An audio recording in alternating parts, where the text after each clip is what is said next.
안녕하세요. 김호준입니다. 지난 12일 MBC PD수첩이 MBC 몰락 7년의 기록을 발견했습니다. 공영방송사 하나가 어떻게 통째로 정권에 장악되어 갔는지 짚어가는 방송을 보며 그 과정을 조력하고 지방 MBC 사장으로 영전한 보도국의 전 간부들의 특히 눈이 갔습니다. 그들은 하나같이 카메라를 피했습니다. 내가 뭘 잘못했냐고 항변하는 그런 이념적 확신범들이 아니었습니다. 유대인 학살의 총책임자였던 힘너의 부하장교로 악명이 높았던 나치 아이히만 체포 당시 사람들은 놀랐죠. 실제 그가 너무 평범하고 심지어 가정적인 사람이어서. 재판 과정에서 아이히만은 자신에게 주어진 임무를 월급 받으면서 제대로 처리하지 못했다면 양심의 가책을 느꼈을 거라고 진술했습니다. 자신은 지시에 따랐고 임무를 충실히 수행했을 뿐이다 라는 거죠. 국정원의 주도하에 군사작전처럼 진행됐던 MBC 장악 과정에 기여했던 그들도 무슨 특별한 악당이 아니라 평범한 직장인, 생활인이었던 겁니다. 어느 날 주어진 영달의 기회를 마다하지 않았고 그 기회가 부여한 임무를 따랐을 뿐이었던 거죠. 사실 대부분의 친일파도 그랬을 겁니다. 친일파 이래로 이런 부역을 어떻게 상대해야 하는지 우리 사회는 마땅한 증거를 마련해두지 못했습니다.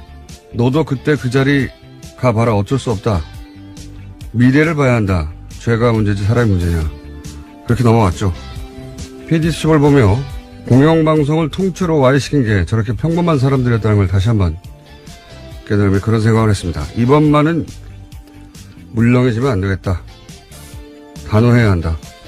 기본적인 생각이었습니다.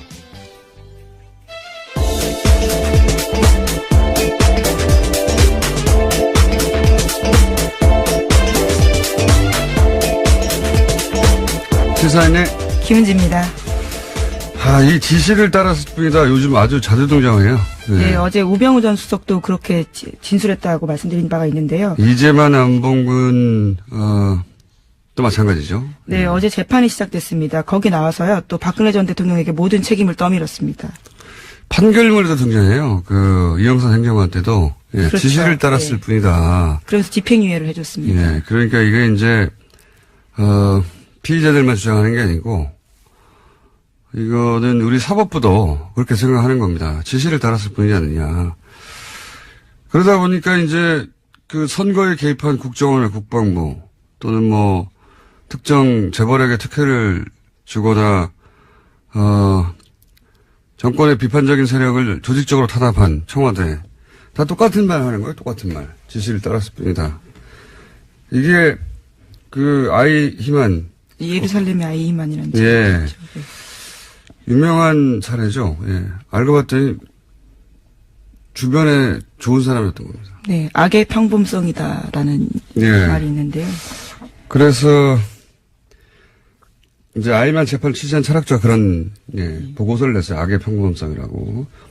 이 PD수 보면서도 똑같은 생각을 했어요. 이게 방송 장악에 이제 협조를 했고 그리고 출세를 했는데 거기 보면 PD수첩을 하던 그 출신도 있어요. 그 사람들 중에는. 그 사람들이 뭐 예를 들어서 이전 정권 때 핍박을 받아서 그런 게 복수를 한 게 아니거든요. 이 사람 내가 당했다고. 그게 아니에요. 그냥 기회가 왔고 그리고 그 자리가 준 임무를 열심히 한 겁니다. 예. 평범한 사람들이 그런 짓을 따른 결과가 이거거든요. 아이만 사형됐어요. 네, 한나 아렌트의 굉장히 통찰이 돋보이는 지점인데요. 반복되어서는 안 될 역사죠. 이 변명을 기본적으로 우리는 받아주는데, 그만 받을 때가 됐다. 예, 그런 생각을. 지난주 PD수첩 한번 볼만합니다. 네. 네, 그런데 아직도 지역 MBC는 파업 중이라고 하고요. 또 KBS도 여전히 파업 중인 상황도 있습니다. 자, 하도 최근에 지시를 따랐을 뿐이다 하는 얘기가 많이 나와서 한번 짚어봤습니다. 자, 첫 번째 뉴스는 뭡니까? 네, 어제 SBS가 저녁에 보도한 내용인데요. 국군 기무사령부가 수사를 방해했다라는 의혹이 있습니다.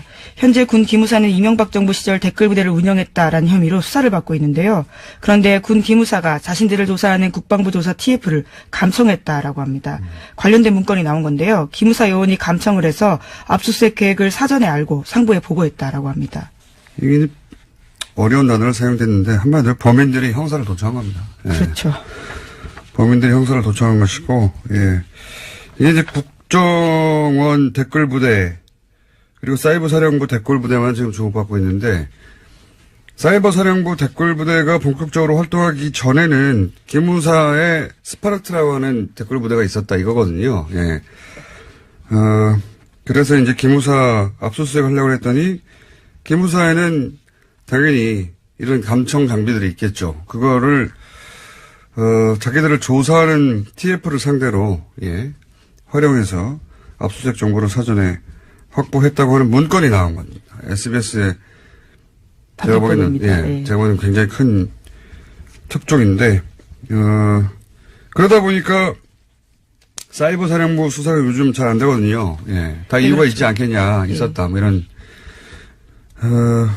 그리고 이 자체 보고 때는 기무사, 예, 기무사 문제 없다. 예, 장관까지 속였다라는 건데요. 보고서에는 기무사가 이명박 정부 초기 사이버 대응을 한 건 맞지만 청와대의 북의 남남 갈등 조장 정황들이 있어서 이것을 보고하는 수준이었다라고 둘러댔다고 합니다. 그러니까 아직 청와대하고 장관 정도만 바뀐 게 맞아요. 계속해서 반복해서 나오지만.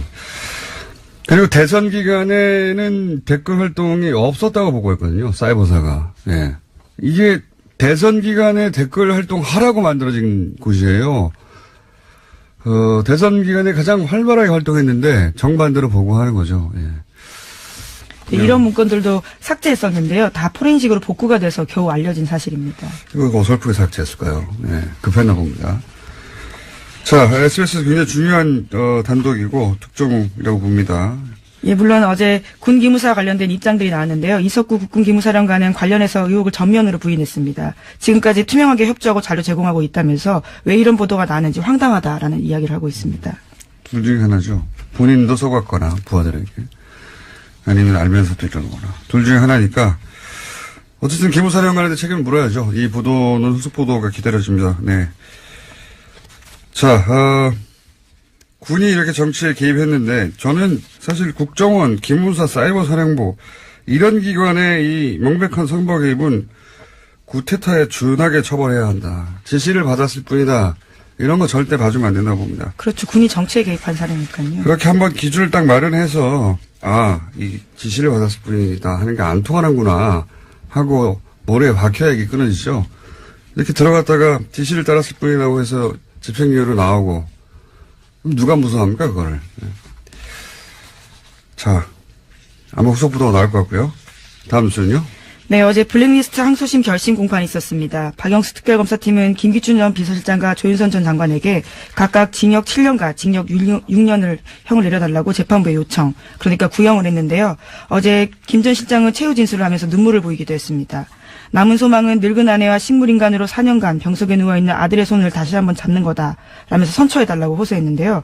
그러면서도 자신이 했던 행동에 대해서는 틀린 게 아니다라고 이야기했습니다. 종북 세력으로부터 나라를 지켰다. 그게 자신의 사명이었다. 뭐 이런 취지의 최후 진술을 했죠. 예, 그렇죠. 한치의 의심도 없고 애국심을 갖고 성실하게 직무 수행했다라고 주장하고 있습니다. 아직도요. 종북 세력으로부터 나라를 지키는 게 본인의 사명이었고 다만 이게 빠졌죠. 누가 종북인지 감별은 내 마음대로 한다. 네, 이 문장이 빠진 거죠. 그리고 사실 자연인 아버지로서 이제 아들 얘기를 하면 안타까운 일이긴 한데 거슬러 올라가서 김기춘 비서실장이 과거 정보기관과 함께 혹은 본인이 정보기관에 있을 시절 그렇죠. 시작됐던 가짜 이 간첩 사건 조작했던 사건들 그 사건으로 뭐 몇십 년 감옥에 간 인간도 망가지고 인생도 망가진 사람들이 얼마나 많았어요. 그리고 그 일로 고통받았던 가족들 그 사람들이 울부짖을 때 눈길 한번 줬나요? 예. 저는 이분이 자연인으로서 이런 얘기는 할 수 있는데, 예. 자연인의 한 사람이 아니라 이때 역할을 봐야 된다고 합니다. 역사에서 어떤 역할을 했는지. 네, 1심에서 징역 3년을 선고받은 바가 있습니다. 이 선고 공판은 다음 해, 그러니까 1월 23일에 열립니다. 자, 관련 재판들 계속해서 뭐 지시를 따랐을 뿐이라니 그런 얘기를 하는데, 최순실 씨는 어떻게 되고 있어요? 네, 최순실 씨는요, 지금 현재 서울 동부구치소에 수감 중인데요. 계속해서 검찰 소환을 거부하고 있습니다. 특활비 상납과 관련해서 검찰이 나오라고 이야기하고 있는데 불응하고 있는 겁니다. 그러면서 윤석열 서울중앙지검장 핑계를 대고 있습니다. 자신의 과거에 강압수사를 당했기 때문에 믿을 수 없어서 나올 수 없다라는 겁니다. 윤석열이 이거는 검찰 조사는 못 받겠다 이런 거죠. 예. 그렇죠. 윤석열 팀이 잘한다는 얘기죠. 예. 자, 최순실 씨 주장 더 들을 필요는 없는 것 같고요. 그런 상태입니다. 자, 다음 뉴스는요? 네, 세월호 참사 당시에 KBS에 전화를 걸어서 보도 내용을 바꿔달라고 요구했던 이정현 전 홍보수석, 그러니까 현재는 의원인데요. 재판에 넘겨졌습니다. 청와대 등이 보도 개입을 했다라는 건데요. 검찰의 판단입니다. 과거 2014년 4월 21일에 KBS에 전화해서요. 적극적으로 좀 도와달라라는 이야기도 했고요. 아예 녹음도 바꿔달라라는 이야기도 했습니다. 이런 것들이 보도에 부당하게 개입됐다면서 지난해 세월호 특조위가 고발을 한 적이 있는데요. 이에 대해서 검찰이 재판에 넘긴 겁니다. 이런 기준을 아주 강하게 말을 해야 된다고 봅니다. 네, 저는, 잘한 거라고 보고요, 이 기소는. 그러니까 현 정부도 이렇게 아주 세기를 박아놓는 기소를 해야, 이런 압력을 방송사에 못 넣을 것이고, 그리고 다음 정부도 마찬가지고, 홍보수석이 방송사나 혹은 기자들한테 자기 임무상 전화할 수는 있어요. 근데 뭘 빼달라, 뭘 넣어라, 뭘 교체해라, 이건 명백히 간섭하는 건데, 이런 정도가 되면, 이런 전화가 되면, 받는 당사자도, 아, 이 사람 보낼 수 있다, 내가. 당시, 과거에 이정현 사례도 있지 않느냐. 아주 크게 처벌해야 한다는 겁니다. 예. 이렇게 한번 기준을 마련해야 되거든요, 이번에. 자, 다음 수는요? 네, 이명박 박근혜 정권에 걸쳐 6년 넘게 국가보훈처장 맡았던 박승춘 전 처장도 검찰 수사 받게 됐습니다. 불법적으로 정치에 개입하고 친정부 관변단체들의 비리를 눈감아줬다라는 사실이요. 보훈처 감사에서 확인됐습니다. 마찬가지라고 봅니다. 자, 다음 수는요? 네, 어제 뉴스타파 보도 전해드린 바가 있는데요. 다시 연장해서 말씀을 좀 드리면요. 어제 구속 집행정지로 나왔다라는 사실에 대해서 관련된 근거들을 좀 말씀드리겠습니다. 뉴스타파 보도에 따르면 구치소장의 구속 집행정지 건의는 매우 이례적이다라는 거고요. 또 호흡곤란의 원인이 과식과 수면제다라고 보도하고 있습니다. 과식과 수면제. 네, 그리고 서울대병원 신경정신과 의사가 김 회장은 알츠하이머성 치매다라는 주장을 해서 풀려나오게 됐다라는 식의 보도를 하고 있습니다. 자, 요 사안은요, 제가 알고 있는 것도 몇 가지 있어서, 예, 오늘 자세히 다루려고 했는데, 기왕 뉴스타파가 보도를 했으니, 예, 뉴스타파 기자분을 저희가 섭외해서 직접 취재 내용을 자세히 들어봐서 한 꼭지로 따로 다뤄볼까 합니다. 예, 뭐 하나의 반론도 있습니다. 그래서 좀 잠깐만 말씀드리면요. 알츠하이머형 치매 가능성을 배제할 수 없음이라는 것은 의료계의 흔한 표현이다라고 주장을 하고 있고요. 또 구속 집행정지 같은 경우에는 당사자에겐 신청권이 없다. 그렇기 때문에 법원이 판단할 사안이다라고 주장하고 있습니다. 네, 포함해서 저희가 따로 한 꼭지로 자세히. 그냥 제가 몇 마디 하고 말라고 그랬는데, 어제 다룬다고 했더니 또 하나에서 해명 자료가 와서, 그렇다면 아주 자세히 다뤄야겠다. 자, 다음에 다루기로 하고요. 자, 다음 뉴스는요. 네, 국민의당 안철수 바른정당 유승민 대표가 최근에 비공개로 만나서 통합에 대해서 구체적인 논의를 했다라고 오늘 아침 조선일보가 보도했습니다. 안 대표는 통합 반대파 반발을 감안해서 통합 선언 후에는 이선 후퇴하는 방안도 검토하고 있다라는 건데요. 한 관계자의 멘트에 따르면 안 대표와 유 대표는 모두 다른 선택지가 없기 때문에 통합에 대한 생각이 아주 강하고 이르면 이번 주에 통합 선언이 있을 거다라는 이야기가 있습니다. 이런 건 이제 사건 중심으로 워낙 계속해서 여러 가지 사건은 누가 무슨 말 했다 보도되기 때문에 사건 중심으로 봐서는 이제 전체 그림이 안 보이고, 왜 이러는 걸까 전체 그림의 관점에서 보자면, 안철수 대표 중심이나 또는 유승민 대표 중심으로 봐서는 안 되는 상황이라고 보는 게, 이건 보수 재편, 정권을 다시 가져오기 위한 보수 재편이라는 큰 그림 하에서 봐야지 제가 보기에는 이해가 되는 사안이고, 안철수 대표는 이제 그 보수 재편이라고 하는 큰 구도의 퍼즐 조각 중 하나인 거죠. 예. 유승민, 안철수 양 대표 모두 그 보수 재편의 이후에 자신이 주인공이 될 수 있다라고 하는 가능성 때문에 각자 적극적인 거죠. 예. 지금 당장 뭐 몇 석이 이쪽으로 간다. 또는 단순한 산수로도 지금 있는 그대로 유지되지 않을 거라는 건 양쪽 모두 알거든요. 근데 그래도 상관없는 거죠. 그 숫자 노름이 아니라 보수 재편이라고 하는 큰 그림하에 봐야 되는 것이고 이 지점에서 안철수 대표는 사실은 진보 진영에서 자신의 기반이 너무 취약하다 하고 보수를 선택한 것으로 사실 복잡할 거 없는 계산이에요. 예, 국민의당은 오늘 오후 2시에 의원총회 열고 다시 한번 통합 논의를 한다고 합니다. 보수 재편이라는 큰 그림을 얘기하니까 다시 또 생각나는 게 연결해서 어제 이제 중국의 혼밥 프레임에 대해서 보수 매체들이 대단히 악의적으로 짰다 프레임을 제가 잠깐 얘기했었는데 이 프레임을 비판하는 미디어가 없어서 제가 얘기를 다시 반복하는데 사실은 문재인 정부는 무능하다, 초라하다, 혼자 밥 먹는다 이런 이미지 만들려고 한 거죠. 당연히. 그런데 왜 그랬을까 생각해 보면 올해 내내 이제 보수 매체가 이제 이번 정부 출범이 했던 얘기가 뭐냐면 피로감이 곧 온다. 연말이면 지지율이 떨어진다. 예. 근데 연말이에요 이제. 그렇죠. 안 떨어져요. 떨어지기는커녕 대통령 순방이라는 건 굉장히 긍정적인 효과를 만들어내거든요. 대부분의 경우. 박근혜 대통령 때도 사실 경제 상황이 아무리 어려워도 외국만 가다 하면 지지율이 올라가요. 항상 그렇습니다. 대부분의 대통령 순방들이. 왜냐하면 멀리 떨어져서 현안과 떨어져서 좋은 화면들 나오고 좋은 소리들 주로 나오니까요.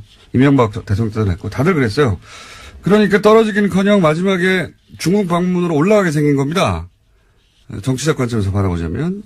게다가 문재인 대통령이 중국에 가서 실제로 사드 경제 보복 문제를 풀기라도 하면 그게 제대로 보도되면 얼마나 지지율이 올라가겠어요. 그 뻔한 상황에서 지지율이 올라가는 걸 거꾸로 막았어야 하는 겁니다. 예.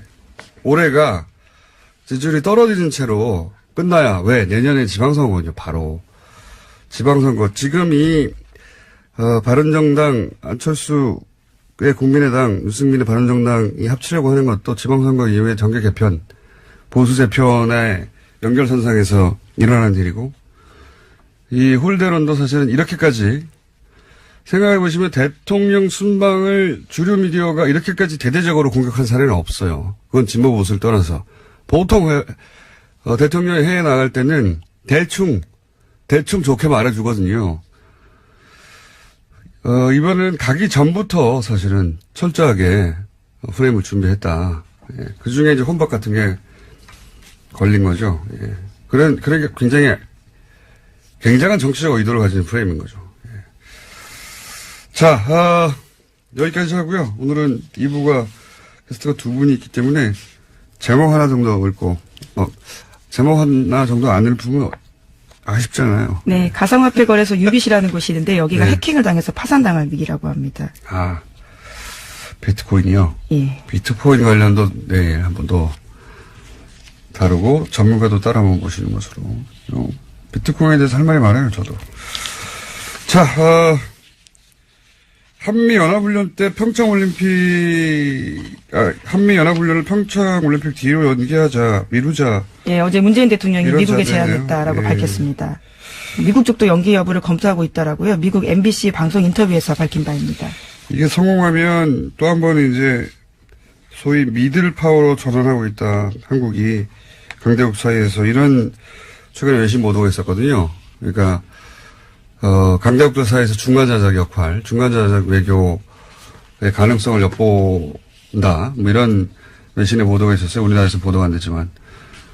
그러면서 미들파워라고 불렀는데, 성공한다면 미들파워로 다시, 입지를 자랑할 수 있게 되겠죠. 예. 자, 여기까지 하겠습니다. 시사인의 김은지였습니다. 감사합니다.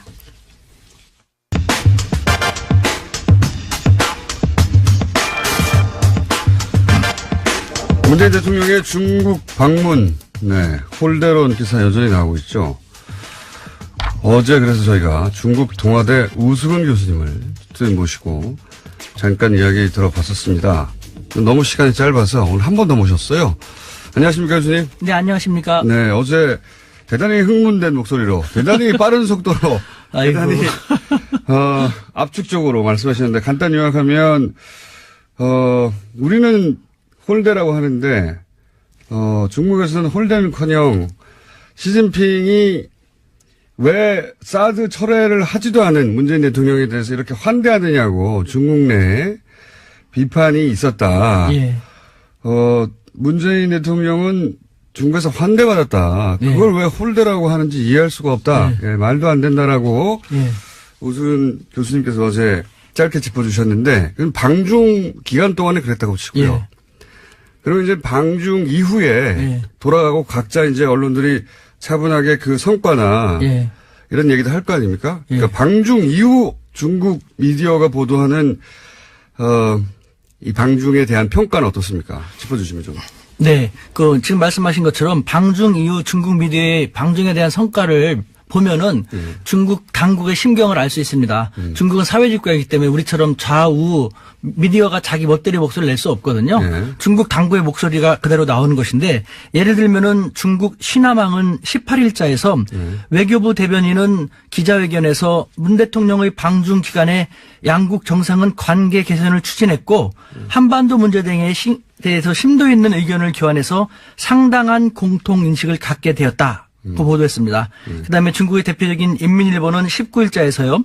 문 대통령의 수교 25주년 국빈 방문은 양국이 25년간의 우호적 발전 성과와 양국 관계를 중시함을 의미한다. 한중 관계가 계속 발전해 나가기 위해서는 수교 당시의 초심을 잃지 않았으면 좋겠다라고 보도했습니다. 뿐만 아니라 중국의 문해보라고가 있는데 문해보는 보도했고 그다음에 북경 청년보 북경에 있는 16일자 보도에서 문재인 대통령의 방중은 사드로 빚어졌던 한중 관계가 한 단계 더 새롭게 되는 계기가 되었다라고 대부분 긍정적으로 보도하고 있습니다. 네. 혹시 이제 중국 언론도 당연히 우리도 중국 언론을 인용해서 보도하듯이 중국 언론도 우리 언론의 반응을 인용해서 보도하는 건 없습니까? 있습니다. 그중에 하나만 소개해드린다면요. 오늘 이렇게 차분하십니까? 조금 이따 하려고 지금은. 이거는 조금 이따가. 이거는 보도를 인용하는 거니까요. 워밍업입니다. 워밍업. 예. 중국의 봉황망은요. 19일자 보도에서 우리 언론을 인용하는 가운데 네. 문 대통령은 최근 한중 정상회담을 마치면서 예. 그동안의 외교 공백을 잘 정리해왔다 예. 하면서 한중 관계를 긍정적으로 평가했습니다. 예. 뿐만 아니라 해방일보는요. 문 대통령의 방중 관련돼서 한국의 언론 매체는 비판적 보도를 했다. 각계각층, 한국의 각계각층에서 방중 성과에 박수를 보낼 때 한국의 보수 언론들은 문 대통령의 방중을 폄하했고 지금도 그 논조는 지속되고 있는 것이다. 라는 안타까운 보도를 하였습니다. 네. 우리 언론들 다 보고 있군요. 예. 네. 이게 참 희한한 일입니다. 자국 언론이 이렇게, 비판을 하고, 정작 홀대를 했다고 하는 나라에서는 자국 언론이 이런 비판을 하고 있는데 이거 폄하다라고 비판을 하고 이상한 현상이 지금 벌어지고 있는데 자 그건 알겠고요. 근데 이게 이제 언론 보도라는 게 좀 두리뭉실하고 대체적으로 그렇지 않습니까? 제가 궁금한 것은 교수님을 다시 모시는 것은 대체적인 언론의 반응은 알겠어요. 그리고 심지어는 중국 언론이 우리 보수 매체를 비판한다는 것도 알겠는데 교수님이 이제 어제 말씀하셨듯이 어제 이제 시진핑의 측근 그룹 혹은 고위직과 동문이라고 하셨지 않습니까? 확실하죠? 맞습니다. 보직 조사하면 다 나옵니다. 그분들이 하는 이야기들이 있을 거 아닙니까? 예. 그러니까 제가 궁금한 건 언론에 나오지 않은 그런 이제 권력에 가까이 있는 사람들의 해석 혹은 뭐 자기들끼리 하는 말들 혹은 교수님과 사석에서 니네 어떻게 당연히 한국 대통령이 왔다 갔으니까 그런 얘기 하실 거 아닙니까? 그런 얘기가 궁금해요. 그분들은 어떤 반응이 있느냐. 예를 들면은 중국 공산당, 당의회 국가지 않습니까? 그 핵심 간부가 있어요. 당에서도 어떤 부서냐가 중요한데 말하기 쉽지 않은 그런 부서에 근무하는 저랑 벌써 14년 동안 쭉 하고 있으니까요. 그 사람 같은 경우는 다시 그런 말 했죠. 이제 한국은 다시 중국의 최후의 보루가 되었다. 아주 의미심장한 말이죠. 최후의 보루가 되었다. 최후의 보루라는 말은 아시죠? 근데 그 단어를 합니다.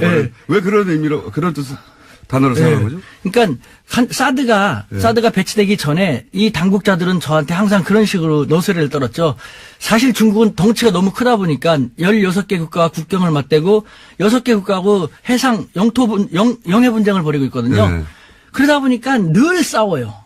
늘 그렇죠. 싸워요. 사이가 좋은 나라가 하나도 없어요. 크고 작은 문제들은 항상 있겠죠. 사이가 좋은 나라가 하나도 없는데 그중에 우리 한국만 유일하게 좋았거든요. 한국이 더군다나 조그만 약소국이 아니라 이제는 우리 모두 열심히 노력해서 중견 강국이 되었습니다. 중견 강국인 한국만이 유일한 사이가 좋은 관계이기 때문에 최후의 보루다. 따라서 우리는 한국에 대해서 그만큼 정성을 들일 수밖에 없다. 라고 했던 것이 지금 대한민국을 바라보는 중국의 시각인 것입니다. 그런데 말도 안 되는 사드를 너무 형편없이 배치해갖고 이렇게 문제가 그 과정 불거졌는데 자체가 자존심을 상하게 했다. 네. 네, 그런데 중국에. 다시 네. 이제는 문재인 대통령 방중을 통해 갖고 한중 관계가 복원되는 수순에 들어가게 됐으니까 한국은 다시 중국의 최후의 보루가 되었다는 것이죠. 그 말은 무슨 말입니까? 최후의 보루인데 함부로 할 수 있습니까? 함부로 할 수 없다라는 것이죠. 이번 성과가 그러니까 그 이전에 한중 관계의 복원을 의미한다. 뭐 그렇죠. 잘 됐다고 평가한다는 네. 거죠. 혹시 그건 알겠고요. 그 외에 또 다른 이야기 없습니까? 있습니다. 그 어떤 중국의 얘기겠습니까? 저는 대표적인 싱크탱크의 고위 간부 같은 경우는요. 네. 예를 들면은 이 양반은 이제 미국 통으로도 중국에서 되게 유명한 분인데 네. 한국은 그 과거와 달리 중견 강국이지 않는가. 그래서 우리 중국도 그렇고 미국도 한국을 함부로 할 수는 없지 않는가. 한국은 그 점을 제대로 알고 활용한다면은 중견 강국으로서 미들 파워로서 한국의 역량을 더 강화시킬 수 있을 텐데라는 중국에서도 미들파워라는 표현을 써요, 이제? 중견 강국이라는 말을 쓰는데 네. 여기서 이 두 사람이 최후의 보루라든가 중견 강국으로서의 위상을 잘 활용할 수 있을 텐데라는 말을 우리는 잘 파악할 필요가 있습니다. 우리 매스컴이요.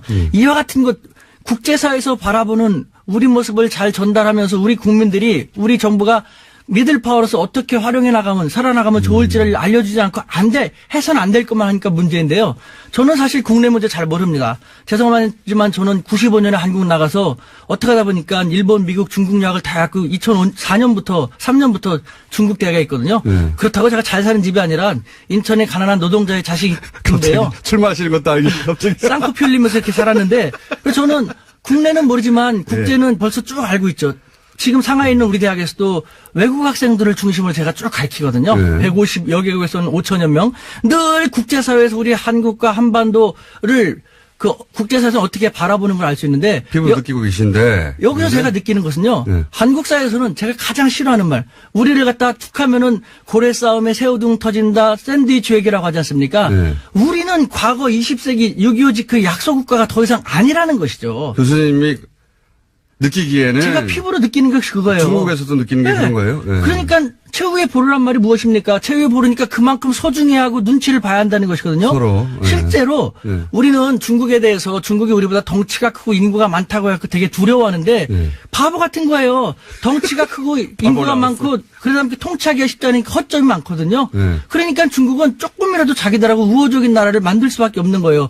근데 우리 진짜 구로동 공돌이 공순이라는 엄청난 힘든 시기를 거쳤고 우리 모두 열심히 노력해갖고 중견국 됐지 않습니까?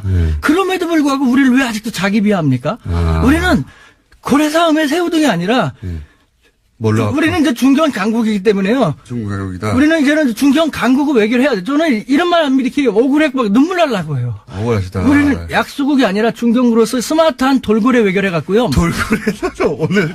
지환 G2도 우리가 잘 리드하면서 활용하면서 예. 적어도 한반도 문제만큼은 우리가 돌고래는 뭡니까, 교수님? 돌고래는. 한번 들어보십시오. 예.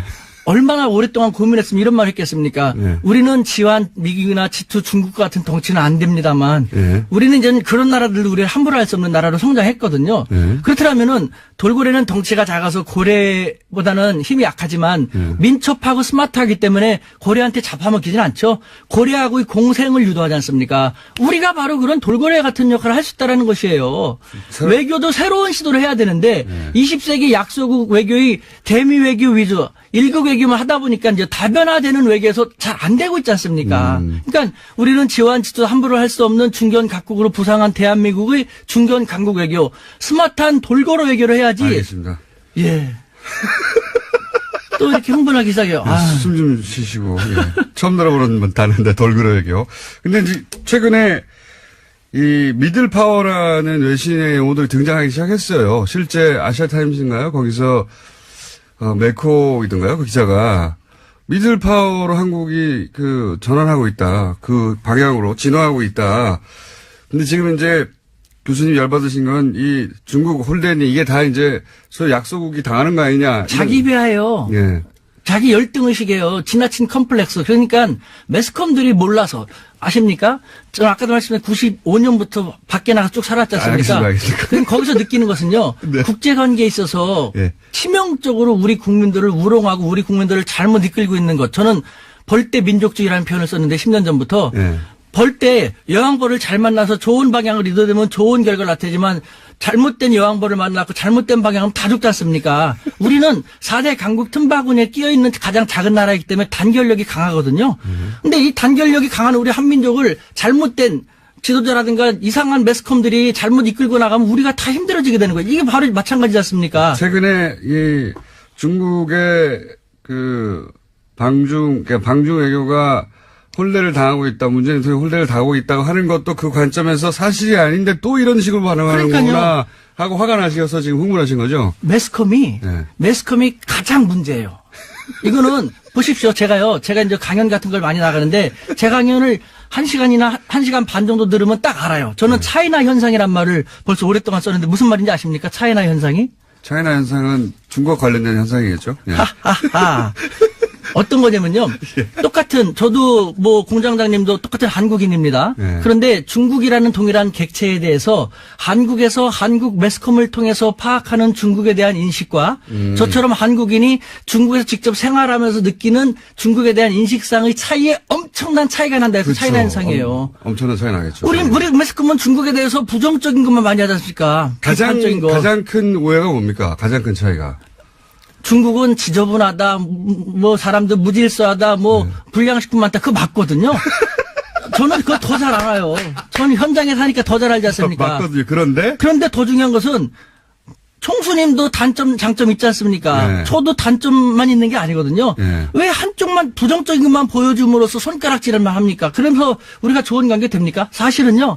이런 말하면 중국을 비하는 것 같지만 저는 그렇게 대한민국 사람으로서 중국이 아직 불량식품 많고 짝퉁 만들어내고 부정적인 측면이 많으니까 우리로서는 다행인 거거든요. 불량식품 짝퉁을 중국 사람들도 중국 기업 중국 제품 안 믿고 안 사게 돼요. 그러니까 외제를 쓰는데 미국과 일제는 싫고 더 이상 그러니까 이제 한국 기업 한국 문화를 찾을 수밖에 없는 거거든요. 너무 아니 저는 이제 정말 그렇게 느껴요. 있는 그대로 말씀하셔서 중국 가서 다시 교수 생활 하시겠어요? 저는 대한민국 사람인데요. 어차피 중국인들하고 얘기하면서 서로 국익을 위해서 디베이트하고 하는 것인데요, 주제가 홀대 맞느냐 아니냐에서 굉장히 많이 진도가 나갔는데 앞으로 그 주제는 또 한번 마련해 볼게요. 1분밖에 안 남아가지고 오늘 마무리를 지어야 될 것 같은데 여하간 언론 매체도 그렇지만 근데 언론 매체만으로는 정확하게 심증을 읽을 수 없으니까 교수님 주변에 중국 내 고위직에 있거나 혹은 탱크탱크에 있거나 혹은 시진핑 측근 그룹에 속하는 분들 대학 동문들한테 얘기를 들어보면 요 외교를 통해서 한중 관계를 다시 복원하고 잘 지냈으면 하는 마음이 중국에 있다는 거죠. 한마디로 얘기한다면요. 예. 중국 당국자들은 한국에 대해서 한자성어로 얘기한다면 노심초사. 항상 노심초사입니다. 아유, 쟤네들이 또 미국 쪽으로 더 많이 가면 안 되는데 어떻게 하면 쟤네들을 끌어들일까라는. 왜 노심초사합니까? 조금 하고 보잘것없다면 그런 생각 안 하죠. 눈치 보지 않습니까? 사드 제대치도 한 번에 쫙 너네랑 끝나도 좋아하지 않고 찔끔 부렸다가 눈치 보고 찔끔 부렸다가 눈치 보고 하지 않습니까? 왜 그럽니까? 확 버릴 수 없거든요. 확 가면 자기들한테 불리하니까. 이런 국제사회, 중국이나 미국이 우리를 어떻게 바라보는지를 우리 매스컴들은 정확히 보도해갖고 우리 사회가 21세기 중견 강국으로서의 위상을 그대로 잘 활용할 수 있는 계기가 되었으면 좋겠다라는 마지막 당부의 말씀 드립니다. 오늘 흥분 안 하려고 했는데 자꾸 유도하시니까.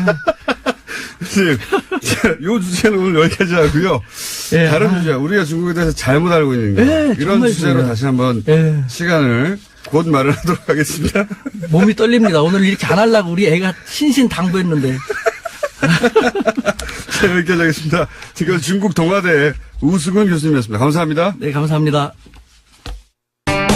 바른정당과 통합을 놓고 국민의당 네 분이 심상치가 않죠. 호남 지방의원들, 의견 한번 짚어보겠습니다. 전남도의회 국민의당 원내대표 장일 의원 연결됐습니다. 안녕하세요, 의원님. 예, 반갑습니다. 장일입니다. 네. 호남 민심의 국회의원들보다 훨씬 가까이 계실 것 같아서 저희가 따로 한번 모셨는데, 예.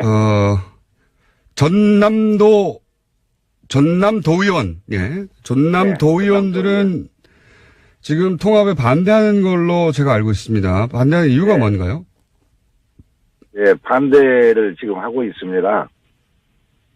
저희들이 1년 반 전에 새로운 정치 구도를 만들고 양당 정치를 깨고 다당제의 가치를 높이자는 뜻으로 저희들이 국민의당으로 탈당을 해갖고 갔습니다. 네.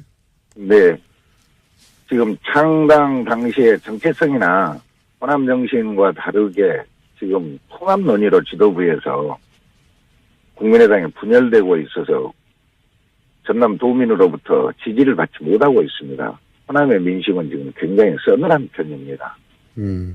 그 호남, 전국적으로 조금씩 차이가 있긴 하겠습니다만, 국민의당이 지금 호남을 기반한 것은 명백한 사실이니까 호남의 민심이 중요한데, 호남 유권자들은 이 통합에 대해서 싸늘하다고 느끼신다는 거죠? 예, 예. 지금 저희들이 국민들한테 이제 지방선거가 앞으로 5개월밖에 안 남았습니다. 예. 그래서 이렇게 돌아다니면서 보면 왜 안철수가 있는 국민의당에 있냐. 차라리 탈당을 해가지고 무소속 출마하는 게 더 낫지 않겠냐 하는 얘기가 지금 많습니다. 오히려. 그러면 그 민심은 그렇고요. 지금 지방 의원들이 국민의당 지도부에게 또 요구하는 게 있습니까? 그렇다면 이런 민심을 예. 듣고 저희들이 예. 전남도의회에서 며칠 전에 그제 지금 그 전남 국회의원들과 간담회를 했습니다. 네. 도의원들 요청으로 인하여. 예. 그래서 지금 지방선거가 5개월 정도 남은 상황에서 지금 출마하시고자 하는 분들은 걱정과 우려가 굉장히 큽니다. 그렇겠죠. 예. 그래서 당의 지지율은 4% 정도밖에 되지 않고 이제 호남에서는 한 10몇 프로 정도가 됩니다만은 이런 상태에서 지금 민주당 같은 경우에는 선거 체제로 벌써 면접까지 하고 또 선거의 룰도 지금 정하고 있는데 우리는 통합 논의로 해갖고 모든 것이 지금 수독되어 있는 상태입니다. 그래서 지방 의원들 요청에 의해서 이번에 간담회를 했는데요. 지금이라도 통합 논의를 중단하고 지방선거 체제로 전환시켜주라. 또 안철수 대표가 도저히 지도력을 상실한 것 같아서 새로운 지도부 비대위를 구성해주라. 라는 요청을 했습니다. 그런데 이제 그 안철수 대표 같은 경우는 본인의 나름의 비전과 그림이 있고 그래서 통합 드라이버는 멈출 생각이 없을 것 같은데 만약에 말씀하신 그런 요청사항들이 받아들여지지 않으면 지금 전남도 의원이 25분인가요?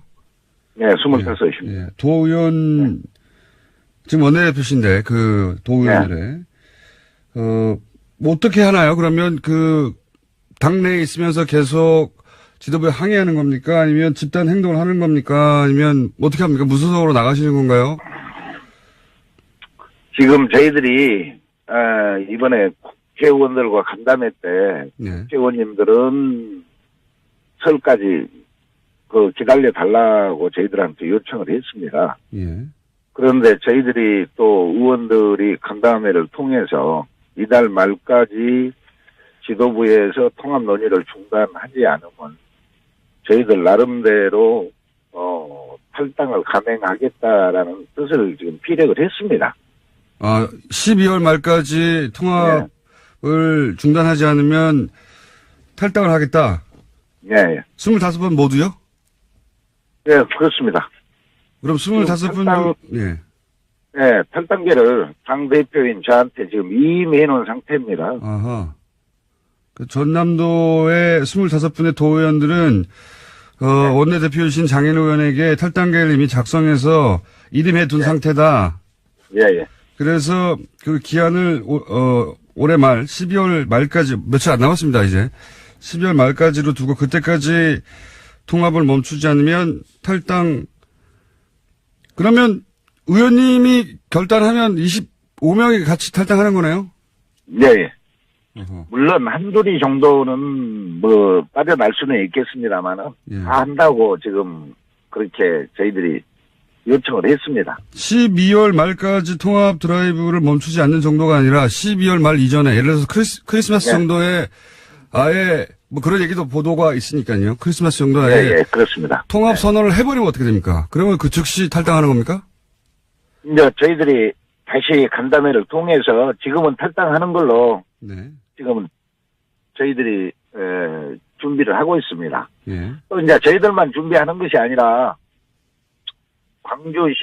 광주시의회하고 예. 전남 북도의회하고 지금 물밑 접촉도 지금 진행을 하려고 그러는데요. 예. 이제 그렇게 되면 호남에 있는 그 단체장이나 지금 뭐 도의원들뿐만 아니라 시의원들도 지금 같이 연대해서 지금 하려고 저희들이 나름대로. 그러니까 광주시의원 그리고 네. 전북도의원 지금은 이제 전남도의원 25분이 중지를 모은 것이죠. 예. 저희들 그렇습니다. 네. 전북과 광주시의원 혹은 도의원들과도 만약에 그렇게 통합을 갑자기 선언해 버린다면 연대 행동에 네, 같이 연대할 수 있다라는 얘기죠. 혹시 광주시의원이나 전북 도의원들은 대략 어떤 뜻인지는 아십니까?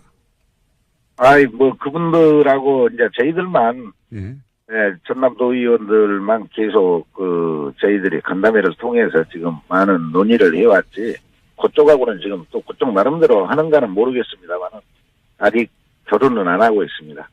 그렇군요. 그쪽 사정은 어떤지 정확하게는 알 수 없는데 전남도는 이미 중지를 모았고 다른 전북과 광주도 만약에 그런 선언이 나온다면 같이 행동하겠다 이런 말씀이신 것 같고. 예, 그렇습니다. 안철수 대표가 왜 이런 통합 드라이브를 한다고 이 도의원들은 분석합니까? 어떻게 받아들이고 있습니까? 이제 물론 저희들이 생각할 때도 그렇기는 합니다. 바른정당과 통합을 해가지고 예언 합의를 통해서 예. 새로운 동력을 얻자라는 뜻 아니겠습니까? 그런 의도겠죠. 당의 지지도가 너무 떨어져 갖고 있으니까. 네. 그런 부분은 저희들도 이해를 못하는 것은 아닙니다. 네. 그런데 한번 생각해 보십시오. 얼마 전에 우리가 대선을 치를 때 대선 때 통합정당, 바른정당과 통합 논의가 있었습니다. 그랬죠. 예, 그런데 왜 안 했습니다. 지방선거를 놔두고 갑자기 예. 이제 지방선거가 끝난 다음에 충분히 시간적인 여유가 있음에도 불구하고 지방선거 5개월 앞두고 지금 갑자기 통합 드라이브를 예. 지금 가고 있거든요. 예. 그러면 호남에서 저희들이 생각할 때는 호남에서 안철수 대표는 나름대로 여론조사를 한 게 서너 가지 있다라고 국회의원들이 말씀하시더라고요. 예. 그런데 통합을 하면 시너지 효과는 있다라고 이렇게 여론조사에 나왔다고 그래요. 예. 전국적으로 지지도라든지 네네. 호남에 대한 지지도가 이렇게 한 10% 정도 오른다. 예. 그렇게 얘기하는데 민심은 그렇지는 않습니다. 바른정당이 어차피 적폐 대상인 사람이었고 또 우리 바른정당의 유승민 대표는 김대중 대통령의 햇볕 정책을 개선을 못하겠다라는 뜻으로 전번에 또 한번 발언한 적이 있거든요. 또 안철수 대표가 길게 가게 되면 바른정당 그 다음에 자유한국당과 통합을 하겠다라는 그런 취지로 지금 얘기하시는데 알겠습니다. 호남의 민심은 그러지 않습니다. 예. 알겠습니다. 오늘 말씀 감사합니다. 여기까지 듣겠습니다. 예. 지금까지 전남도의회 국민의당 원내대표 장혜대 의원이었습니다.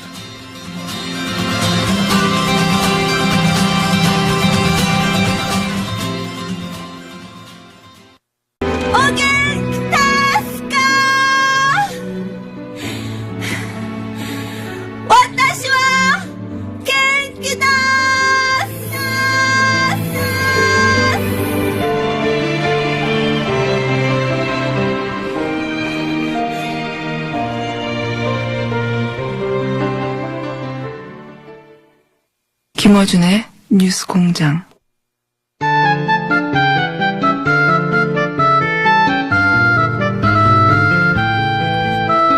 설명이 필요 없는 노래가진 정의당 노회찬 원내대표 나오셨습니다. 안녕하십니까. 안녕하십니까. 예.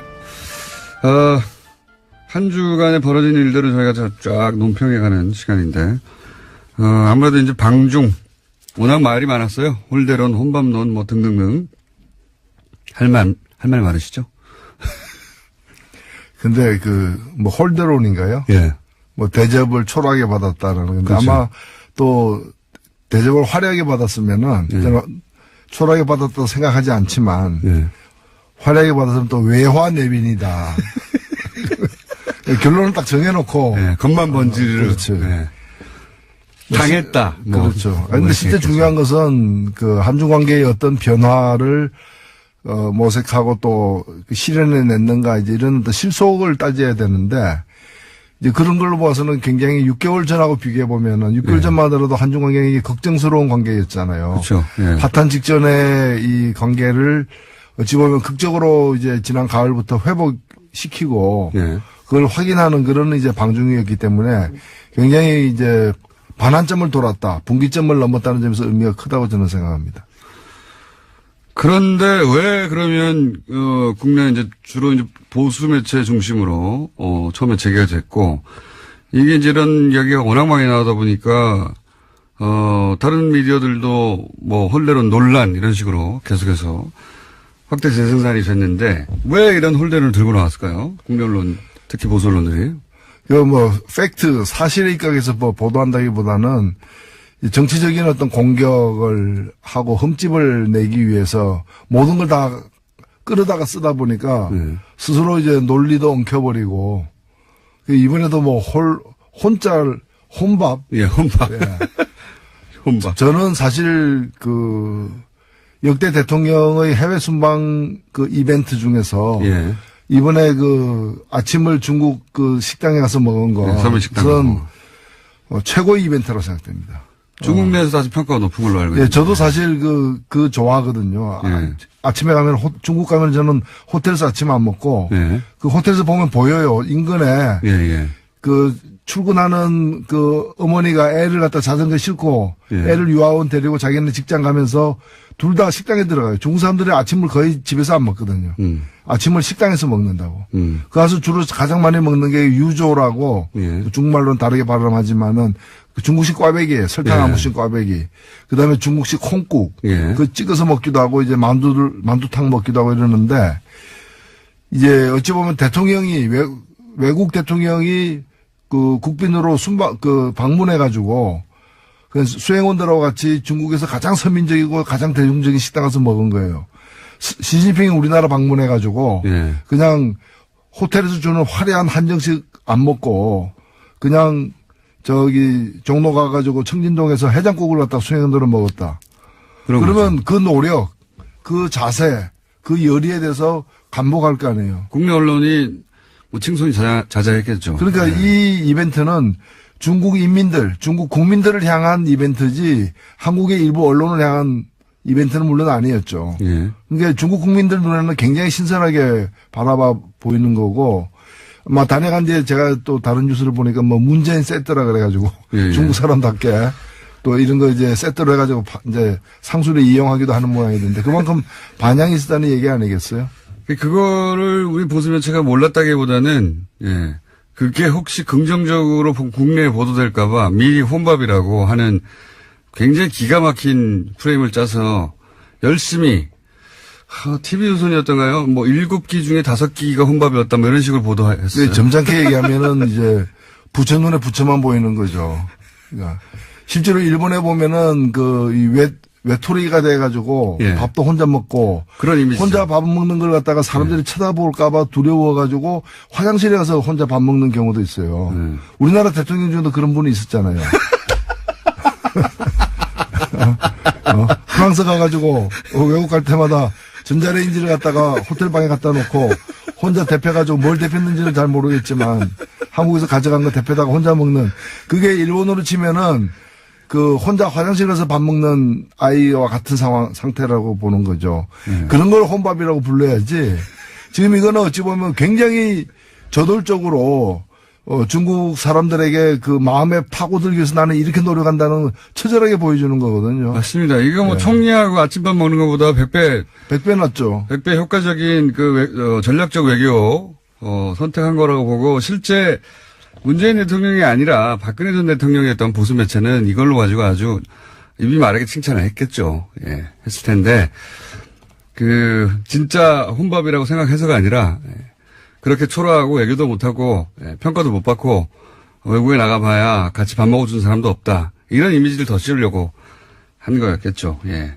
이걸 엄청나게 보도했어요. 근데 엄청나게. 혼밥이라고. 정말 악의적이었는데. 이렇게 성과를 깎아내는 이유 중에 하나가 곧 지방선거이기 때문이기도 하지 않습니까? 사실은. 사실은 뭐 이렇게 비판할 게 별로 없다 보니까 이거 비판하는 거 아니에요? 그렇긴 한데, 효과적이었다고 생각하는 것 같아요. 계속해서 써먹는 걸 보면. 그러면 이 중국 방문에서 여전히 남은 과제는 뭐라고 보십니까? 예, 일단은 더 나쁜 관계로 이렇게 변질되는 걸 막았다는 점에서 사드 문제를 둘러쌌던 그 긴장과 갈등을 일단은 봉합을 한 거죠. 근데 왜 봉합하냐고 완전히 해결해야지. 근데 지금 당장에는 완전히 해결할 방법이 없는 거예요, 사실은. 절대 없습니다, 절대. 없기 때문에 더 악화되지 않도록 일단 만들어 놓은 것도 저는 성과라고 보고, 이제 이걸 어떻게 잘 관리해 나가는 게 앞으로의 숙제인 것이죠. 뭐 그런 점에서 제가 볼 때는 양국 다 굉장히 노력을 나름대로 하고 있다고 보입니다. 원래 중국은 사실은 이런 외교 문제가 있으면 외교 문제라는 게 예를 들어 전쟁이 나서 어느 한쪽에 항복하기 전까지는 봉합이거든요. 대부분 외교 문제라는 게. 어떻게 각자 이해가 다른데 완전히 해결합니까?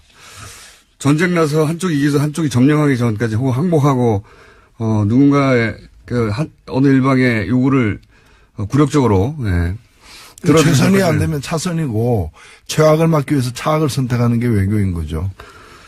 자, 그런 과제는 여전히 남아 있다. 이 봉합.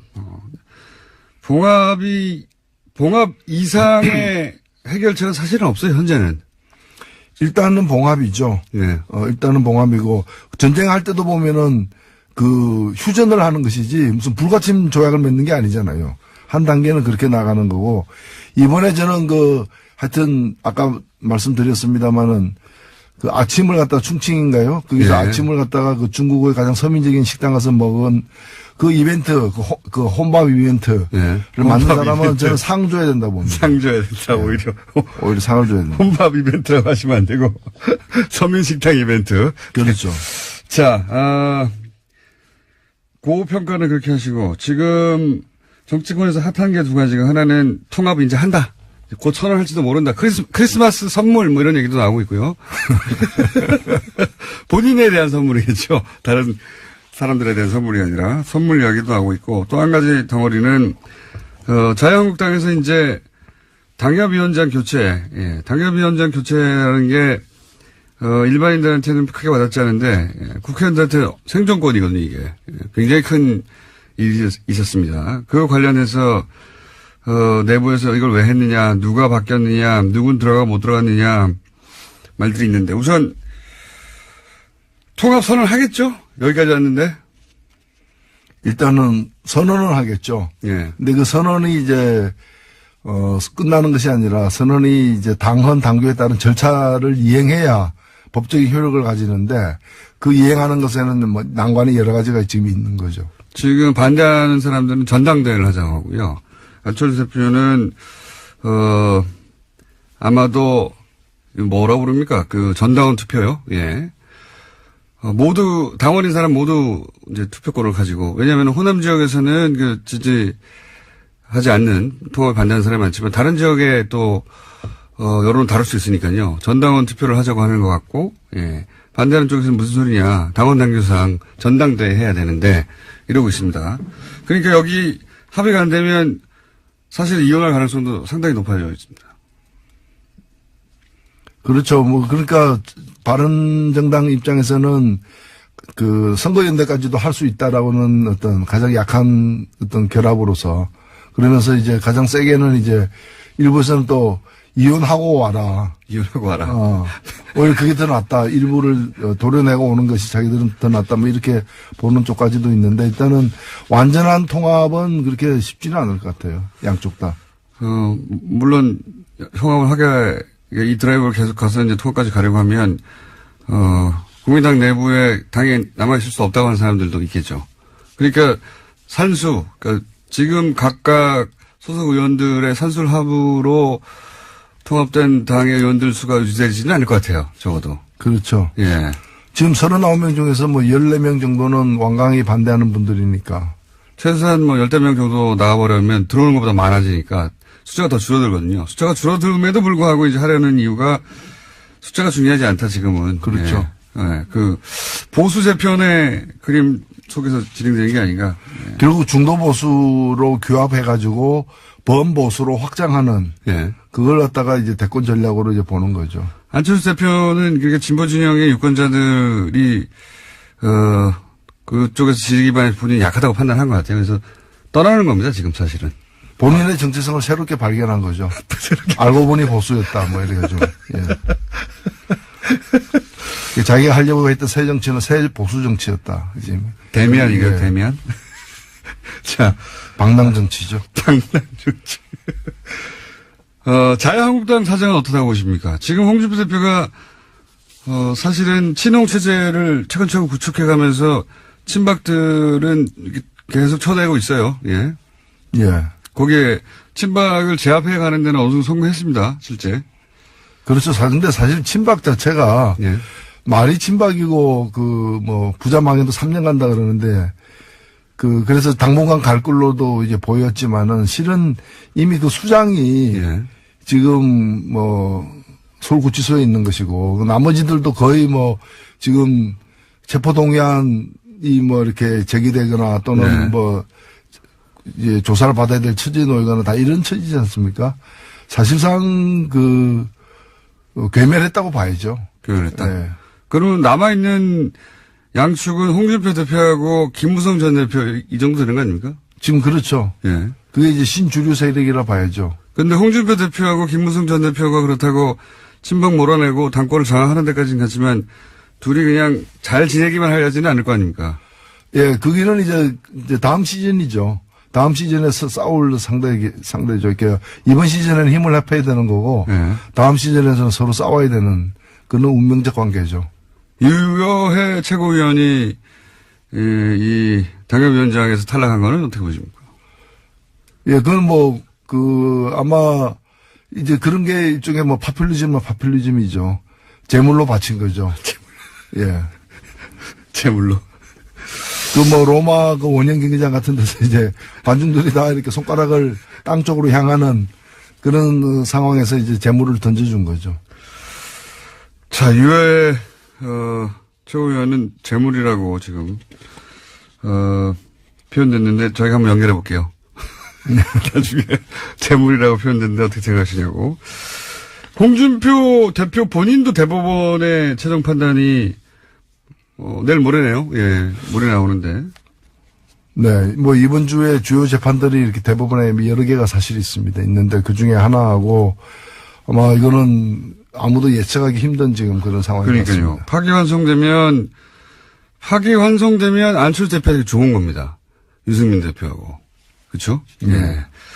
자유한국당이 흔들려서 나중에 구속력이 약해지면 흡수하려고 하니까요. 떨어져 나오는 분들 좋은 거고. 만약에 대법원이 이제 무죄를 확정해 버리면 그러면 홍준표 체제가 더 공고히 되겠죠. 근데 그럴 파기환송되게 되면은 이 자유한국당이 이제 친박이 되살아나는 게 아니기 때문에 예. 어찌 보면은 바른정당 같은 어떤 자유한국당을 모태로 해가지고 보수를 개혁해보겠다는 예. 그런 계획을 가진 사람들이 오히려 이게 새로운 기회를 주는 측면도 있죠. 맞습니다. 예. 복당파하고 이렇게 되면 바른정당이 오히려 자유한국당으로 돌아와야 된다고 생각하는 사람들이 그런 많아요. 분들의 목소리가 높아질 수밖에 없죠. 그렇죠. 예. 그래서 안철수 대표하고는 안철수 대표의 계획도 안 될 수도 있겠네요. 또 예. 바른정당이 저쪽을 더 바라봐서 지난 시간에 또 꼭 얘기했어야 앞으로 꼭 얘기해야 되는 내용 중에 하나가 개헌 문제 있지 않습니까? 선거구 개편제. 이거 좀 어려운 얘기여서 다들 그리고 아직 시간이 좀 남아서 안 하고 있는데 정의당 입장에서 만약에 개헌을 한다면 지금 뭐 자유한국당이 반대하고 있기 때문에 사실 어렵습니다. 어렵긴 어려운데 원래는 자유한국당이 먼저 꺼낸 얘기죠. 개헌은. 네. 먼저 끄는 얘기고요. 그 다음에 이제 개헌 시기가 요즘에 이제 쟁점이 되어버렸는데 지방선거 내년 2018년 지방선거까지 개헌을 완료한다. 예. 즉 지방선거 투표하는 날 개헌 국민투표도 함께 하겠다는 것에 대해서 모든 대선 후보들이 약속을 했고 특히 예. 홍준표 당시 대선 후보는 이렇게 그 문서로 서명까지 했었어요. 예. 서명까지 했기 때문에 이 약속은 지켜야 되고 박근혜 전 대통령이 들고 나왔었고 자유한국당이 그때 강하게 드라이브를 걸었었고 사실 지금 개헌하자는데 반대하는 정당은 아무도 없었어요 그때. 예. 그래서 지금 이 개헌을 갖다가 이제 안 하겠다는 거 아닙니까? 근데 자유한국당은 지금 안 하겠다고 하는 거죠. 예.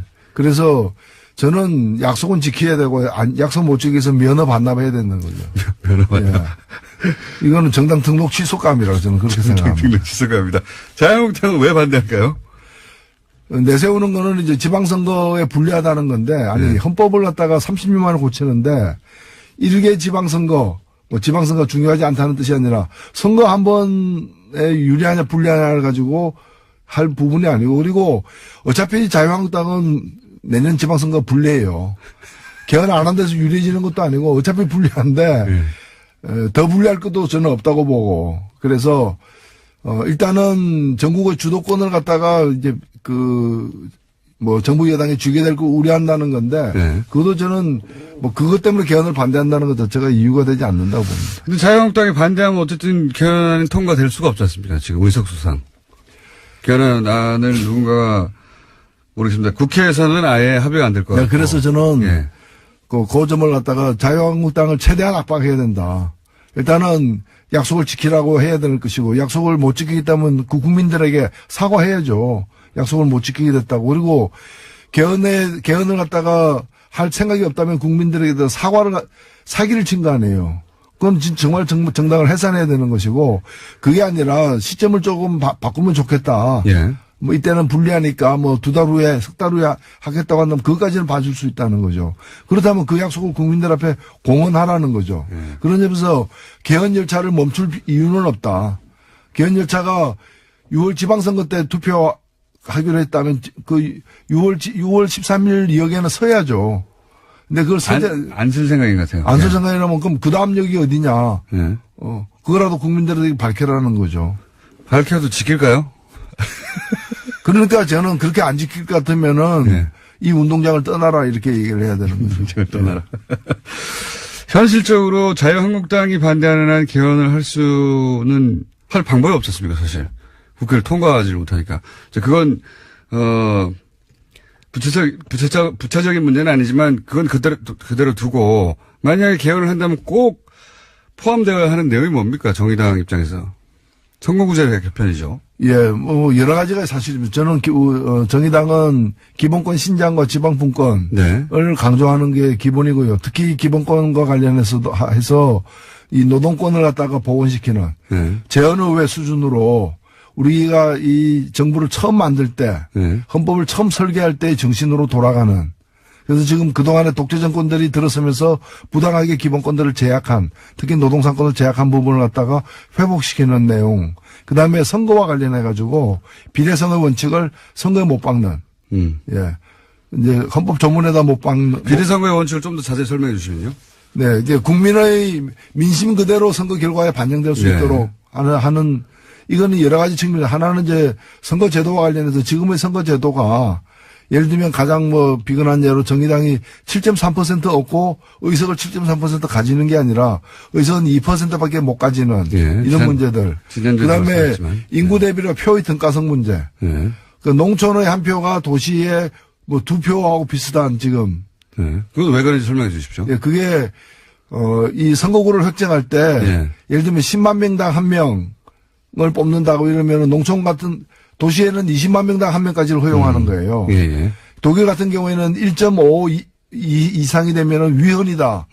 뭐 1.25, 1.3대 1 이렇게 이제 비율을 정했는데. 비율을 정해고 있는데 우리는 지금 2대1까지 허용하고 있거든요. 그러니까 이제 농촌 지역이 어차피 인구가 좀 적어서 네. 1대1로 할 수는 없다 하더라도 그 비율이 너무 차이가 난다. 그렇죠. 예. 이제는 지금 2대1까지 허용하고 있는데 1.5대1 정도까지로 낮출 필요가 있습니다. 그래서 근접하게 만들어야 되는 도시 15만 명이 농촌 10만 명하고 같은 대표성을 갖도록 하는 정도까지. 지금은 농촌 10만 명이 도시에 20만 명이 되는 네. 꼴이 되기 때문에. 그러니까 농촌에서 지지하는 정당이 유리하죠. 네, 그렇죠. 정치 세력이. 그래서 농민들의 어떤 그 목소리를 정치에 반영하는 것은 당연히 필요하고 중요하지만은 지금 이것이 농민들의 목소리를 반영하는 구조가 아니라 그렇죠. 농촌의 그 보수적인 기득권 세력들을 갖다가 그 정치 세력들을 연명시키는 제도로 악용되고 있기 때문에 이 비례성의 원칙을 갖다가 더 되살리는 그런 이제 그 헌법 조항을 갖다가 삽입하는 것이 필요하다는 거죠. 그러니까요. 10만 지금 명. 국회 개헌특위에서도 네. 국회 자문위원회 안으로 이렇게 나와 있습니다. 나와 있다. 요는 결국은, 표를 받은 만큼 국회의원들이 국회에 진출해야 되는 게 맞고 또 하나 도시와 농촌을 비교하자면 농촌인 보수 성향 때문에 이제 보수 정치 세력이 유리하게 지금 짜져 있는 비율을 낮춰야 된다. 예. 그런 말씀이신 거죠. 그 두 가지가 반지. 그러니까 요 비례성의 원칙은 뭐 명칭은 여러 가지 있습니다. 뭐 독일 정당 명부제부터 시작해서 많은 명칭이 있는데 뭐라고 부르든 간에. 그리고 지금 권력구조에 대한 여러 가지 안들이 나와 있지만은 어떤 권력구조가 채택되든 국회의 권한이 다소 지금보다 많아지는 건 사실이거든요. 예. 그렇다면 국회의 권한을 지금처럼 잘못된 선거제도를 가지고 뽑힌 국회의 권한을 더 높이는 것은 더 문제가 있을 수 있기 때문에 국회의원을 민심이 그대로 반영되는 선거제도가 전제된 후에 그 속에서 새로 뽑힌 국회의원들이 권한이 다소 높아지는 거라면 몰라도 현재와 같은 상태에서 국회의 권한이 더 높아지는 것은 바람직하지 않을 수도 있다. 저는 그렇게 봅니다. 정의당 입장에서는 이제 내각 책임제도 지금 뭐 현재 일당이 될 수 없으니까 내각 책임제도 괜찮다, 좋다 이런 입장이죠. 이론적으로 보면은 내각 책임제가 가장 우수한 제도라는 것은 뭐 이론이 없습니다. 누구나 다 인정하는 거고요. 문제는 타이밍의 문제인데 그것을 지금 우리의 국민들의 요구, 그다음에 정치 문화, 그다음에 국회에 대한 어떤 신뢰 정도 여러 가지를 종합했을 때 국회의원의 실력도 넣죠. 그렇죠. 그것이 또 정당 정치의 어떤 발전 정도 이런 것들이 지금 당장의 내각제를 실현할 정도가 되느냐 안 되느냐에 대해서는 다양한 판단이 사실 있는데 개인적으로는 어떻게 생각하십니까? 저는 내각제가 훌륭한 제도로 생각하지만은 지금 당장에 국민들의 동의를 얻기에는 여론조사 결과가 나타나는 것처럼 쉽지 않다는 생각을 갖고는 있습니다. 물론 방향은 우리는 내각제 방향이지만 근데 더 위험한 건 뭔가 하면은 소위 분권형 대통령제라는 이름 하에 숨어 있는 이원 집정제. 뭐 대통령은 외치, 그다음에 그렇죠. 수상은 내치. 그리고 대통령은 권한을 한 20% 갖고 국회에서 선출된 국무총리는 한 80%의 권한을 갖는. 저는 이건 굉장히 위험한 방식이라고 생각들어요. 왜냐하면 4천만 명의 국민이 뽑은 사람은 20%의 권한을 갖고 300명의 국회의원이 뽑은 국무총리는 80%의 권한을 갖고 그리고 내치 외치를 어떻게 구분합니까? 개성공단은 내치입니까 외치입니까? 한미 FTA는 내치입니까 외치입니까? 그 뒤에 깔린 의도는 뭐라고 보십니까? 그건 대통령 당선되기 힘든 집단들이 권력을 서로 나눠 먹기 위해서 너는 20%짜리 권한을 갖는 대통령, 우리끼리 모여가지고 우리는 80%의 권한을 갖는 실세형 총리. 이렇게 해서 그래서 자기들 모이는 그 약속 장소를 제3지대라고 붙이고 제3지대에서 모입시다. 뭐 이렇게 해가지고 모여가지고 뭔가를 그래서 새로 뽑히는 대통령은 임기를 갖다가 5년이 아니라 줄이겠다. 줄인 다음에 이 개정된 헌법을 가지고서 이제 분권형 대통령제를 실시하겠다는 것이 지난 대선에서 그렇죠. 일부 당선 가능성 없는 연합의 어떤 그런 과제였죠. 자기들 단독으로 단성이 안 되니까 힘을 모아서 그거 힘을 모으니까 이해가 달라지니까 어떻게 나눌 것인가 하는 가운데 그런 아이디어가 나온 거죠. 그래서 저는 정리를 해야 된다고 봅니다. 이 대통령의 권한이 과도하게 헌법상에 많이 있다면은 그걸 국민이나 국회로 이렇게 또는 지방정부로 넘기는 그런 권력을 갖다가 좀 이렇게 조정하는 것은 필요하다고 봐요. 그러나 그것의 대안으로 분권형 그것에 대한으로 이원 집정부제 이런 걸 대안으로 내놓는 것은 굉장히 위험천만한 발상이다. 나눠 먹으려고 하는 사람들이 만들어낸 발상. 국민을 위한 개헌이 돼야 되는데 일부 정치인을 위한 개헌이 되도록 내버려둬서는 안 된다 저는 봅니다. 오늘 좀 심각한 얘기를 했습니다. 네. 근데 이 개헌 이야기는 아직은 시기가 이르다 싶기도 하면서도 한편으로는 이제 시간도 없어요, 별로. 이제는 해야 됩니다. 그리고 네. 국민들에게 해온 약속이고 마지막 개헌한 지 30년이 됐습니다. 그 이전에 40년 동안 9번 개헌하고 30년 동안 개헌 한 번도 안 했거든요. 그래서 묵은 숙제를 갖다가 털어버리는 그런 개헌이 필요하다고 봅니다. 현실적으로는 근데 쉽지 않은 상황이다. 네. 오늘은 여기까지 하겠습니다. 지금까지 정의당의 노회찬 원내대표였습니다. 감사합니다. 네, 감사합니다.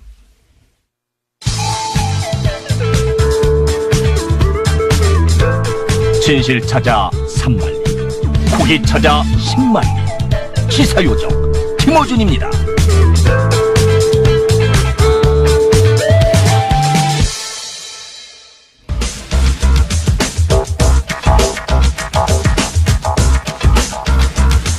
시사, 과학, 최근에는 개그는 별로 안 하고 있는 원정우 씨 나오셨습니다. 안녕하세요. 이렇게 헐레벌떡. 예, 뛰어왔어요. 방송 시작 10초 전에 도착했어요. 네. 그냥 없이 제가 하려고 그러다가. 자, 요즘 개그는 잘 안 하고 계신데. 네. 해주세요. 예. 오늘은 뭡니까, 주제가? 오늘도 개가 아니고요. 네. 좀 날씨 얘기 좀 하려고요. 날씨. 요즘 춥다고 이제. 기상과학. 날씨가 춥기도 춥지만 또 많은 분들이 춥다고 재밌는 얘기들을 많이 하세요. 예를 들어서 뭐, 북극, 그린란드, 모스크바, 알래스카보다 더 춥다. 그러면서 그래. SNS에 그 사진 같은 거 올리시거든요. 그 날씨 이제 앱 같은 데 비교해 놓은 그런 거 있잖아요. 네, 나오죠, 그런 거. 지금도 제가 오늘 이 순간의 날씨를 보고 있는데, 서울특별시 마이너스 영하 9도, 모스크바 영상 1도, 모스크바가 이상한 거 아니에요? 앵커리지, 영하 2도, 그래요? 런던 영상 7도. 런던이 원래 그렇고. 네, 런던은 원래 좀 이따 말씀드리겠지만 이렇게 추운 데가 아니고, 그래서 역시 지금도 그런 현상이 일어나고 있고, 또 모스크바는 새벽 2시 44분이기 때문에, 낮도 아니고, 굉장히 추워야 되는데 영상 1도라는, 모스크바가 이상한 거 아닙니까? 이런 느낌들 때문에 이제 이런 게 SNS에서 뭐 수천 번씩 공유가 되고, 사람들이 모스크바로 이사 가자. 네, 러시아로 이민 가자. 너무 춥다. 단순히 날씨 때문에. 네. 뭐 저는 이런 사실 얘기까지. 겨울은 추운 걸 좋아해요. 추위를 안 타시나요? 더위는 굉장히 많이 타고 추위는 별로 안 탑니다. 고기 많이 먹는 사람들이 좀 그런 게 있죠. 몸에 열이 많고 그래서. 네. 저는 뭐, 겨울에 추운 거 이 정도는 뭐, 겨울은 추운 거 당연한 게 아닌가 싶은데, 여하간. 이게 이 상황이 그래서 그래 뭐냐라고 생각을 해보면 약간은 이제 착각도 좀 섞여 있어요. 왜냐하면은 모스크바가 이제 지금 우리가 모스크바라 춥지만 모스크바의 1월 기온으로 가면 기온이 뭐 영하 20도 이하로도 내려가고 하기 때문에 사실은 우리보다는 춥습니다. 물론 모스크바가 아주 추운 곳이 아니에요, 상만큼. 평균 겨울 온도가 우리보다 훨씬 낮을걸요? 몇 도? 평균 기온이 영하 7.9도인가 5도인가 그런데 생각만큼 많이 추운 곳은 원래 아니고. 게다가 지금이 가장 추울 때가 아니고. 그렇죠. 네. 그래서 이제 1월 달이 되면 상황이 달라질 것이다. 그래서 지금 우리나라 추위는 실제로 그런 곳들보다 날씨 자체가 추워졌다기보다는 한겨울 추위가 빨리 왔다. 12월 달에. 네, 왜 빨리 왔나요? 이제 그걸 이제 생각을 해보는 거죠. 네. 근데 그 이야기 하기 전에 우리가 자꾸 이제 이런 도시하고 비교를 하는 거는 위도를 기준으로 기온을 생각을 그렇죠. 하는 거거든요. 네. 근데 위도 영향이 생각만큼 많지 않습니다. 그런가요? 예, 요게 이제 재밌는 부분인데, 물론 위도가 높은 지역의 경우에는 대체로 더 춥죠. 그렇죠. 네. 겨울에 이제 해의 고도가 낮으니까 네. 일조량도 적고 네. 추워지는 게 정상이긴 한데. 해가 비슷히 비추는 거니까. 그렇죠. 네. 근데 런던 같은 경우에는 북이 51도에 있거든요. 네. 우리나라 38도 있잖아요. 네. 38선 미치니까. 거기는 이제 멕시코 만류의 영향이던가요? 그렇습니다. 네. 이제 그 얘기를 드리려고 하는 건데. 이게 왜 아직도 기억나죠, 제가? 중학교 때 배운 것 같은데. 제가 런던에 이제 몇 년을 살았잖아요. 그렇죠. 맞습니다. 네. 원정우 씨가 런던에서 기타로 학위를 받았어요. 그렇습니다. 제가 동네 멤버 런던에서. 없습니다. 예, 이제 산 증인인데. 기타로 학위를 받았지만 지금 제가 이러고 있네요. 그거하고 아무 상관없는 일을 하셨죠. 네. 그 이후로 기타로 학위를 받긴 받았는데. 전혀 상관없는. 학위 왜 받았나 몰라요. 제가 그때 갈 때부터 그랬어요. 거기 왜 가냐고. 아, 예, 좋은 경험이 됐습니다. 일단 날씨도 이렇게 하기로 했고. 그러니까 런던에 4년을 살았는데, 영하로 잘 안 내려가요, 겨울에. 맞습니다. 51도인데. 오히려 비가 오고. 그렇죠. 예. 영하로 잘 안 내려가고, 또 캐나다 밴쿠버가 있는데, 네. 거기도 살았잖아요. 쓸데없습니다. 이 죽어도. 거기도 북위 49도입니다. 네. 굉장히 높은데, 역시 영하로 잘 안 내려가요. 네. 우리 생각에는 굉장히 추월할 것 같은데, 반면에 이제 캐나다 반대편에 토론토가 있잖아요. 네. 거기는 밴쿠버보다 훨씬 낮은 43도, 북위 43도인데 우리나라 겨울보다 더 춥거든요. 예. 이게 이제 말씀하신 바로 다른 요소들 때문인데 가장 중요한 건 역시 멕시코 만류라고 네. 부르는 이 해류입니다. 따뜻한 바닷물이 이동하면서. 그렇죠. 한마디로 말하면. 네. 이 멕시코 만류라는 거는 이렇게 멕시코에만 있는 것은 아니고 좀 큰 광역으로 얘기를 하는데 아프리카 동부에서 멕시코로 미국 동해안으로 올라가서 예. 대서양을 지나서 영국 스칸디나비아까지 흘러가는 거예요. 예. 그러니까 굉장히 넓은 지역을 지나가는 거죠. 바닷물이 그렇게 흐르는 겁니다. 그렇죠. 크게. 예. 그래서 위도가 훨씬 높은 유럽이 우리나라보다 덜 추운 게 이제 이 영향이 큽니다. 예. 밴쿠버나 시애틀 같은 데는 이제 태평양 난류가 또 있고, 예. 그리고 우리나라도 심지어 겨울에 보시면은 강릉이나 속초가 안 춥습니다. 그런가요? 중간에 홍천이나 맞아요. 철원 이런 데가 춥지. 맞습니다. 이 태백산맥 동쪽은 안 추워요. 심지어는 5도 이상 평균 겨울 기온이 높습니다. 이것도 이제 그쪽으로 난류가 지나가기 때문이죠. 문자가 하나 왔는데. 네. 언유 씨 그렇게 돈 많이 내고 날씨를 알려고 거기까지 갔다니 대단하십니다라고. 예, 과학에 이 한 몸 바치는. 거기 기타 치러 갔다니까요. 예. 예. 학위 받아왔어요. 받아왔어요, 네. 쓸 데가 없어서 그렇지 학위를 받아왔습니다. 약간 쓸 데는 있습니다, 그래도. 한때 본인이 직접 기타를 만들어 팔겠다고 했으나 예, 실패한 걸로 알고 있습니다. 네. 아직도 그래서요. 꿈은 남아 있습니다. 어쨌든 근데 이제 난류란 게 생각해 보면 이게 뭐 그냥 뭐 진짜 끓는 물이 지나가는 것도 아니고 예. 뭐 그렇게 영향이 있을까 싶잖아요. 근데 이제 원체 면적이 거대하다 보니까 바다가 움직이니까요. 그러니까요. 예. 원체 면적이 거대하다 보니까 단 몇 도만 높아도 이게 레디에이터 같은 역할을 해서 예. 이제 공기를 덮이는 레디에이터. 예, 그런 걸 하는 거죠. 바닷물이 레디에이터 효과. 좋습니다. 이해가 잘 가요. 그럼 지금 생각해 보면은 지금 사실 우리가 유럽에서 덥다고 생각하는 따뜻하다고 생각하는 것들은 스페인, 예. 그리스, 이탈리아 예. 이런 데가 전부 남한보다 위도가 높습니다. 실제로. 예. 오. 근데도 이 온화한 날씨를 유지하는 게 네. 물론 멕시코 만류만은 아니지만 뭐 바다의 온도가 높기 때문에 네. 다 일어나는 현상입니다. 기본적으로 바다에 근접한 도시나 국가들이 바다의 영향을 받는다. 날씨가. 그렇죠. 네. 거기 굉장히 우리- 크다는 거죠. 우리는요. 우리는 이제 한류도 흐르고 난류도 흐르고 예. 하는데 대륙에서 넘어온 공기 때문에 영향을 많이 받지 않습니까? 우리는? 그렇죠. 이제 우리는 저 북쪽에서 내려오는 그 차가운 공기하고 남쪽에서 남태평양 올라가는 공기가 항상 마주치죠. 거기서. 대륙성 고기압. 네. 거기에 이제 마주치는데 네. 그 뭐 이런 말 들어보셨을 거예요. 오츠크의 기단이니 뭐 이런 얘기를 들어봤을 건데 중학교 때 다 배웠어요. 네. 그거 열심히 외워가지고 시험 쳤는데. 그게 이제 마주치는 지점에 있어서 뭐 여름에 장마 같은 거 생길 때 이제 북쪽하고 남쪽하고 따뜻한 차가운 기단하고 따뜻한 기단이 이제 마주치면서 전선이 생기고 이러는 거죠. 우리는 그래서 해류 영향이 아주 크다기보다는 이제 그 북쪽에서 내려오는 차가운 공기 공기하고. 지금 같은 경우에 딱 그 영향을 받는 건데 사실 지금 그래서 우리가 상상으로만 춥다고 생각하는 거냐 그건 아니고 실제로 춥긴 합니다. 네. 왜냐하면 한강이 결빙을 했는데 네.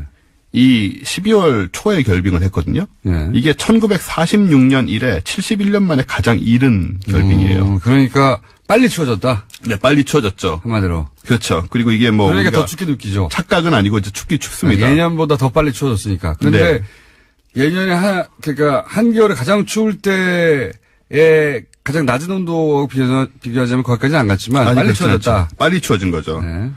그럼 이제 왜 이렇게 추워진 거냐라는 건데 이게 지구 온난화 때문입니다. 지구 온난화. 이게 네. 뭐 온난화라고 하면 우리는 이제 지구 전체가 계속 더워지고 네. 온실효과 이렇게 더워지고 뭐 이런 아이러니하게 생각이 되잖아요. 네. 온 따뜻하잖아요. 그러니까요. 네. 예, 따뜻해져야 되는데 왜 우리만 추워지냐 이런 생각을 할 수 있는데 기후 시스템이라는 게 그러니까 해류 얘기도 드렸지만 생각보다 복잡합니다. 지금 우리나라가 추운 것은 아까 얘기했듯이 북극의 찬 공기가 네. 남쪽으로 많이 내려왔기 때문인데 평소에는 이 한반도보다 북쪽 위도가 높은 이 북태평양 쪽으로 제트 기류라는 게 흐르고 있습니다. 아, 네. 알아야 될 게 점점 많아지고 있네요. 제트 기류라는 건 제트기를 좋아요. 제트기까지 받아들입니다. 꽤나 그다음에. 고도가 높은 곳에 예. 꽤나 빠르게 계속 이제 지구를 감싸고 돌고 있는 이 흐름이에요. 예, 항공기들이 항상 영향을 항공기 받으니까. 영향을 받죠. 예. 이걸 이제 타고 가면 빨리 갈 수 있고 그렇죠. 역으로 가면 늦게 가고 이런 게 이제 생기는데 이게 이제 북극의 냉기를 막는 이 에어 커튼 역할을 합니다. 예, 커튼. 예. 예. 근데 이게 약해진 거예요. 에어 커튼이. 왜 약해졌냐면 북극 기온이 따뜻해지면서 이 제트 기류의 속도가 느려졌습니다. 아하. 그리고 남쪽으로 쳐져 버렸어요. 아하. 원래 이게 뭐라 그래야 되죠? 타이트하게 돌아야 되는데 그러니까 북쪽에서 뺑뺑뺑뺑 돌아야 되는데 네네. 얘가 뜨뜻해져가지고 밑으로 내려왔다. 그렇죠. 이게 예. 고무줄 늘어나듯이 그 따뜻하게. 속도도 느려지고 아래로 내려왔다. 그렇습니다. 그랬더니 쳐져버린 겁니다. 그래서 이제 북극에 모여있는 차가운 공기를 얘가 막지 못하고 밀려나면서 아하. 그 북극 공기가 진짜로 지금 한반도까지 내려와 버린 거예요. 아. 영하 3, 40도씩 되는. 아하. 네. 지금 그러니까 온난화 때문에 왜 추워졌느냐? 요거 외우면 딱 좋겠습니다. 네. 제트가 있어. 제트가. 제트 기류. 예. 이따 외우기 뭐 싫다. 제트라고 하지 마시고. 제트 기류가 있는데 걔가 북극에서 뺑뺑 돌아야 되는데 네. 따뜻해지니까 밑으로 내려와서 북극의 찬 헐렁해졌다. 헐렁해져가지고 네. 북극의 찬 기온이 같이 따라 내려온 거죠. 같이 내려와 버린 거죠. 밀고 빨리. 내려와 버린 거죠. 예. 그래서 이제 우리도 거기 영향을 받아가지고 지금. 예. 지금 빨리 그래서 추운 추워졌다. 겁니다. 네. 제트 기류. 예. 지금 우리 추운 거는 이제 실제로 북극 기후가 내려온 거. 북극에서 온 기온이군요, 이게. 예. 아. 그래서 이제 북극의 찬 바람을 우리가 그럼 막고 있는 깨끗한 겁니다. 거네요? 그건 아닌 것 같아요. 네, 뭐 그런 식으로 되는 건 아닌 것 같고. 예. 그래서 이 현상에 주목해보자면 한반도는 앞으로 점점 더 추워지는 겁니까? 그건 아직 모릅니다. 일단은 여름에는 지금 우기가, 뭡니까? 비가 내리는 패턴이 변했잖아요. 변했죠. 예. 지금은 마치 정글에서 스콜이라고 하죠. 네. 갑자기 집중폭우 내리듯이 예. 확 내리고 멈추고 이렇게 변해버렸는데. 그런 이제 온난화로 인해서 사실 뭐 기후 균형이 깨지는 게 문제나 이게 뭐 훅 따뜻해지는 게 중요한 게 아니고 앞으로 굉장히 여러 가지로 기후가 불안정할 우리나라뿐만 아니고 전 세계적으로 불안정할 가능성이 크고요. 그래서 이제 이런 상황도 그 중에 하나인 것이고. 근데 이제 이런 생각은 해봐야죠. 그러니까 계속 이렇게 추워지는 거냐, 올해. 그건 아직 모릅니다. 예. 뭐 일개 뭐 그렇잖아요. 뭐 아무 도움도 안 되는 얘기를 모른다는. 추운 날씨가 빨리 오긴 했는데. 빨리는 그래서 왔는데. 예. 점점 더 추워지거나 계속 추워지는지는 좀 두고 봐야 되는 거니까. 혹은 이렇게 했다가 따뜻해질지도 모르고. 예, 그러니까 뭐 모스크바, 알래스카 이런 데 너무 동경하지 마시고 네. 일단은 우리나라에서 한번 날씨를 지켜보는 게 좀 필요합니다. 이민 가기엔 이르다. 그럼 날씨를 지켜볼 수밖에 없죠. 어떻게 합니까? 네. 북극에서 그렇습니다. 공기가 밀고 다니는 그럼 제트기류도 아니고 우리가 어떻게 막아요? 예. 그러니까요. 하나만한 이야기를 오늘 네, 그렇습니다. 했습니다. 앞으로 날씨는 알 수 없다.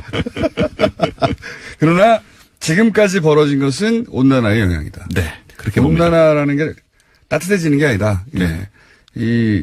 지금 우리가 익숙해왔던 기후의 패턴. 이걸 그렇죠. 바꾸고 있는 거예요. 예. 네. 그래서 이제 지역에 따라서는 재앙에 가까운 상황이 벌어질 수도 있고. 갑자기 비가 안 내리는 곳에 폭우가 내릴 수도 있고요. 네네.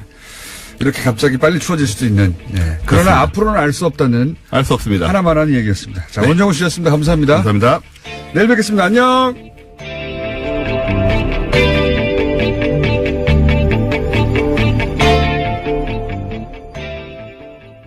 김 전 실장은 최후 진술을 하면서 눈물을 보이기도 했습니다. 남은 소망은 늙은 아내와 식물인간으로 4년간 병석에 누워있는 아들의 손을 다시 한번 잡는 거다 라면서 선처해달라고 호소했는데요.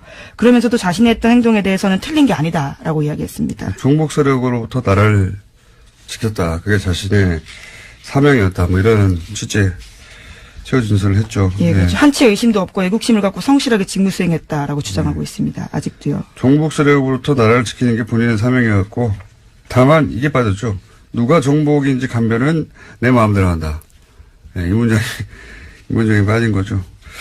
그리고 사실 자연인 아버지로서 이제 아들 얘기를 하면 안타까운 일이긴 한데 거슬러 올라가서 김기춘 비서실장이 과거 정보기관과 함께 혹은 본인이 정보기관에 있을 시절 그렇죠. 시작됐던 가짜 이 간첩 사건 조작했던 사건들 그 사건으로 뭐 몇십 년 감옥에 간 인간 인간도 망가지고 인생도 망가진 사람들이 얼마나 많았어요. 그리고 그 일로 고통받았던 가족들, 그 사람들이 울부짖을 때 눈길 한번 줬나요? 예. 저는 이분이 자연인으로서 이런 얘기는 할 수 있는데, 예. 자연인의 한 사람이 아니라 이때 역할을 봐야 된다고 합니다. 역사에서 어떤 역할을 했는지. 네, 1심에서 징역 3년을 선고받은 바가 있습니다. 이 선고 공판은 다음 해, 그러니까 1월 23일에 열립니다.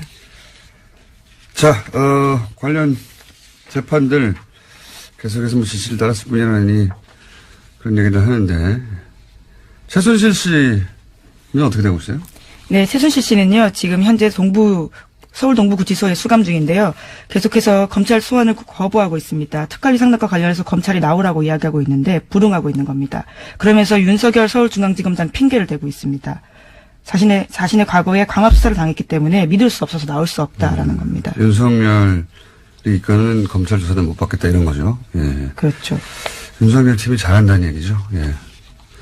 자, 최순실 씨 주장 더 들을 필요는 없는 것 같고요. 그런 상태입니다. 자, 다음 뉴스는요? 네, 세월호 참사 당시에 KBS에 전화를 걸어서 보도 내용을 바꿔달라고 요구했던 이정현 전 홍보수석, 그러니까 현재는 의원인데요. 재판에 넘겨졌습니다.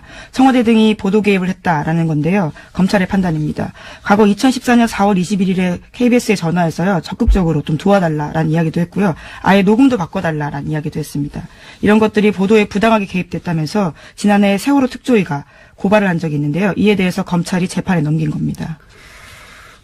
이런 기준을 아주 강하게 말을 해야 된다고 봅니다. 네, 저는, 잘한 거라고 보고요, 기소는. 그러니까 현 정부도 이렇게 아주 세기를 박아놓는 기소를 해야, 이런 압력을 방송사에 못 넣을 것이고, 그리고 다음 정부도 마찬가지고, 홍보수석이 방송사나 혹은 기자들한테 자기 임무상 전화할 수는 있어요. 근데 뭘 빼달라, 뭘 넣어라, 뭘 교체해라, 그 명백히 간섭하는 건데, 이런 정도가 되면, 이런 전화가 되면, 받는 당사자도, 아, 이 사람 보낼 수 있다, 내가. 당시, 과거에 이정현 사례도 있지 않느냐. 아주 크게 처벌해야 한다는 겁니다. 예. 이렇게 한번 기준을 마련해야 되거든요, 이번에. 자, 다음 뉴스는요? 네, 이명박 박근혜 정권에 걸쳐 6년 넘게 국가보훈처장 맡았던 박승춘 전 처장도 검찰 수사 받게 됐습니다. 불법적으로 정치에 개입하고 친정부 관변단체들의 비리를 눈감아줬다라는 사실이요. 보훈처 감사에서 확인됐습니다.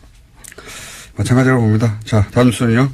네, 어제 뉴스타파 보도 전해드린 바가 있는데요. 다시 연장해서 말씀을 좀 드리면요. 어제 구속 집행정지로 나왔다라는 사실에 대해서 관련된 근거들을 좀 말씀드리겠습니다. 뉴스타파 보도에 따르면 구치소장의 구속 집행정지 건의는 매우 이례적이다라는 거고요. 또 호흡곤란의 원인이 과식과 수면제다라고 보도하고 있습니다. 과식과 수면제. 네, 그리고 서울대병원 신경정신과 의사가 김 회장은 이거거든요. 아이만 사형됐어요. 네, 한나린트의 굉장히 통찰이 돋보이는 지점인데요. 반복되어서는 안 될 역사죠. 이 변명을 기본적으로 우리는 받아주는데, 예, 그만 받을 때가 됐다. 예, 그런 생각을. 지난주 피디쇼 한번 볼만합니다. 네. 네, 그런데 아직도 지역 MBC는 파업 중이라고 하고요. 또 KBS도 여전히 파업 중인 상황도 있습니다. 자, 하도 최근에 지시를 따랐을 뿐이다 하는 얘기가 많이 나와서 한번 짚어봤습니다. 자, 첫 번째 뉴스는 뭡니까? 네, 어제 SBS가 저녁에 보도한 내용인데요. 국군 기무사령부가 수사를 방해했다라는 의혹이 있습니다. 현재 군 기무사는 이명박 정부 시절 댓글부대를 운영했다라는 혐의로 수사를 받고 있는데요. 그런데 군 기무사가 자신들을 조사하는 국방부 조사 TF를 감청했다라고 합니다. 관련된 문건이 나온 건데요. 기무사 요원이 감청을 해서 압수수색 계획을 사전에 알고 상부에 보고했다라고 합니다. 이게 어려운 단어를 사용됐는데 한마디로 범인들이 형사를 도청한 겁니다. 예. 그렇죠. 범인들이 형사를 도청한 것이고, 예. 이게 이제 국정원 댓글부대, 그리고 사이버사령부 댓글부대만 지금 주목받고 있는데, 사이버사령부 댓글부대가 본격적으로 활동하기 전에는 기무사의 스파르트라고 하는 댓글부대가 있었다 이거거든요. 예. 그래서 이제 기무사 압수수색 하려고 했더니, 기무사에는 당연히 이런 감청 장비들이 있겠죠. 그거를 자기들을 조사하는 TF를 상대로, 예, 활용해서 압수수색 정보를 사전에 확보했다고 하는 문건이 나온 겁니다. SBS에 제가 보기에는, 예, 제가 보기에는 굉장히 큰 특종인데, 그러다 보니까 사이버 사령부 수사가 요즘 잘 안 되거든요. 예. 다 이유가 그렇죠. 있지 않겠냐, 있었다, 뭐 이런. 그리고 이 자체 보고 때는, 기무사, 없다고. 예, 예. 기무사 문제 없다. 예, 장관까지 속였다라는 건데요. 보고서에는 기무사가 이명박 정부 초기 사이버 대응을 한 건 맞지만 청와대의 북의 남남 갈등 조장 정황들이 있어서 이것을 보고하는 수준이었다라고 둘러댔다고 합니다. 그러니까 아직 청와대하고 장관 정도로 바뀐 게 맞아요. 계속해서 반복해서 나오지만. 그리고 대선 기간에는 댓글 활동이 없었다고 보고했거든요. 사이버사가. 예. 이게 대선 기간에 댓글 활동 하라고 만들어진 곳이에요. 대선 기간에 가장 활발하게 활동했는데 정반대로 보고하는 거죠. 예. 네, 이런 문건들도 삭제했었는데요. 다 포렌식으로 복구가 돼서 겨우 알려진 사실입니다. 이거 어설프게 삭제했을까요? 예. 급했나 봅니다. 자, SBS에서 굉장히 중요한 단독이고 특종이라고 봅니다. 예, 물론 어제 군 기무사 관련된 입장들이 나왔는데요. 이석구 국군 기무사령관은 관련해서 의혹을 전면으로 부인했습니다. 지금까지 투명하게 협조하고 자료 제공하고 있다면서 왜 이런 보도가 나는지 황당하다라는 이야기를 하고 있습니다. 둘 중에 하나죠. 본인도 속았거나 부하들에게. 아니면 알면서도 이러거나. 둘 중에 하나니까 어쨌든 기무사령관한테 책임을 물어야죠. 이 보도는 후속 보도가 기다려집니다. 네. 자, 군이 이렇게 정치에 개입했는데 저는 사실 국정원, 기무사, 사이버사령부 이런 기관의 이 명백한 선거 개입은 구테타에 준하게 처벌해야 한다. 지시를 받았을 뿐이다. 이런 거 절대 봐주면 안 된다고 봅니다. 그렇죠. 군이 정치에 개입한 사례니까요. 그렇게 한번 기준을 딱 마련해서 이 지시를 받았을 뿐이다 하는 게 안 통하는구나 하고 모래에 박혀야 이게 끊어지죠. 이렇게 들어갔다가 지시를 따랐을 뿐이라고 해서 집행유예로 나오고 그럼 누가 무서워합니까 그거를. 자, 아마 후속 보도가 나올 것 같고요. 다음 뉴스는요. 네, 어제 블랙리스트 항소심 결심 공판이 있었습니다. 박영수 특별검사팀은 김기춘 전 비서실장과 조윤선 전 장관에게 각각 징역 7년과 징역 6년을 형을 내려달라고 재판부에 요청. 그러니까 구형을 했는데요. 어제 타이머성 침해다라는 주장을 해서 풀려나오게 됐다라는 식의 보도를 하고 있습니다. 자, 요 사안은요. 제가 알고 있는 것도 몇 가지 있어서 오늘 자세히 다루려고 했는데 기왕 뉴스타파가 보도를 했으니 뉴스타파 기자분을 저희가 섭외해서 직접 취재 내용을 자세히 들어봐서 한 꼭지로 따로 다뤄볼까 합니다. 예, 뭐 하나의 반론도 있습니다. 그래서 좀 잠깐만 말씀드리면요. 알츠하이머형 치매 가능성을 배제할 수 없음이라는 것은 의료계의 흔한 표현이다라고 주장을 하고 있고요. 또 구속 집행정지 같은 경우에는 당사자에겐 신청권이 없다. 그렇기 때문에 법원이 판단할 사안이다라고 주장하고 있습니다. 네, 포함해서 저희가 따로 한 꼭지로 자세히 그냥 제가 몇 마디 하고 말라고 그랬는데 어제 다룬다고 했더니 또 하나에서 해명 자료가 와서 그렇다면 아주 자세히 다뤄야겠다. 자, 다음에 다루기로 하고요. 자, 다음 뉴스는요. 네, 국민의당 안철수 바른정당 유승민 대표가 최근에 비공개로 만나서 통합에 대해서 구체적인 논의를 했다라고 오늘 아침 조선일보가 보도했습니다. 안 대표는 통합 반대파 반발을 감안해서 통합 선언 후에는 이선 후퇴하는 방안도 검토하고 있다라는 건데요. 한 관계자의 멘트에 따르면 안 대표와 유 대표는 모두 다른 선택지가 없기 때문에 통합에 대한 생각이 아주 강하고 이르면 이번 주에 통합 선언이 있을 거다라는 이야기가 있습니다. 이런 건 이제 사건 중심으로 워낙 계속해서 여러 가지 사건은 누가 무슨 말을 했다 보도되기 때문에 사건 중심으로 봐서는 이제 전체 그림이 안 보이고, 왜 이러는 걸까 전체 그림의 관점에서 보자면, 안철수 대표 중심이나 또는 유승민 대표 중심으로 봐서는 안 되는 상황이라고 보는 게, 이건 보수 재편, 정권을 다시 가져오기 위한 보수 재편이라는 큰 그림 하에서 봐야지 제가 보기에는 이해가 되는 사안이고, 안철수 대표는 이제 그 보수 재편이라고 하는 큰 구도의 퍼즐 조각 중 하나인 거죠. 예. 유승민, 안철수 양 대표 모두 그 보수 재편의 이후에 자신이 주인공이 될 수 있다라고 하는 가능성 때문에 각자 적극적인 거죠. 예. 지금 당장 뭐 몇 석이 이쪽으로 간다 또는 단순한 산수로도 지금 있는 그대로 유지되지 않을 거라는 건 양쪽 모두 알거든요. 근데 그것도 상관없는 거죠. 그 숫자 노름이 아니라, 보수 재편이라고 하는 큰 그림하에 봐야 되는 것이고, 이 지점에서 안철수 대표는 사실은 진보 진영에서 자신의 기반이 너무 취약하다, 하고 보수를 선택한 것으로 사실 복잡할 거 없는 계산이에요. 예, 국민의당은 오늘 오후 2시에 의원총회 열고 다시 한번 통합 논의를 한다고 합니다. 보수 재편이라는 큰 그림을 얘기하니까 다시 또 생각나는 게, 연결해서. 어제 이제 중국의 혼밥 프레임에 대해서 보수 매체들이 대단히 악의적으로 짰다, 프레임을 제가 잠깐 얘기했었는데, 이 프레임을 비판하는 미디어가 없어서 제가, 얘기를 다시 반복하는데, 사실은 이제 문재인 정부는 무능하다, 초라하다, 혼자 밥 먹는다, 이런 이미지 만들려고 한 거죠, 당연히. 그런데, 왜 그랬을까 생각해보면, 올해 내내 이제 보수 매체가 이제 이번 정부 출범이 했던 얘기가 뭐냐면, 피로감이 곧 온다. 연말이면 지지율이 떨어진다. 예. 근데 연말이에요, 이제. 그렇죠. 안 떨어져요. 떨어지기는커녕 대통령 순방이라는 건 굉장히 긍정적인 효과를 만들어내거든요. 대부분의 경우. 박근혜 대통령 때도 사실 경제 상황이 아무리 어려워도 외국만 갔다 하면 지지율이 올라가요. 항상 그렇습니다. 대부분의 대통령 순방들이. 왜냐하면 멀리 떨어져서 현안과 떨어져서 좋은 화면들 나오고 좋은 소리들 주로 나오니까요. 이명박 대통령 때도 했고 다들 그랬어요. 그러니까 떨어지기는커녕 마지막에 중국 방문으로 올라가게 생긴 겁니다. 정치적 관점에서 바라보자면.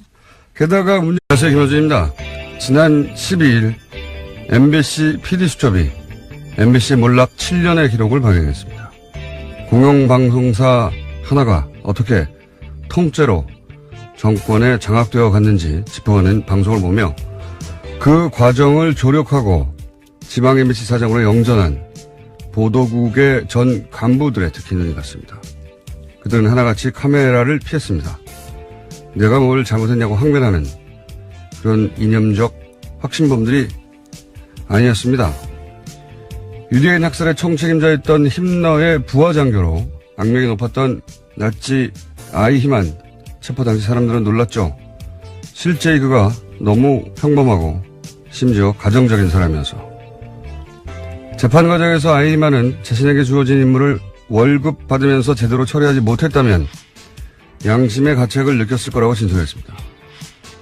자신은 지시에 따랐고 임무를 충실히 수행했을 뿐이다 라는 거죠.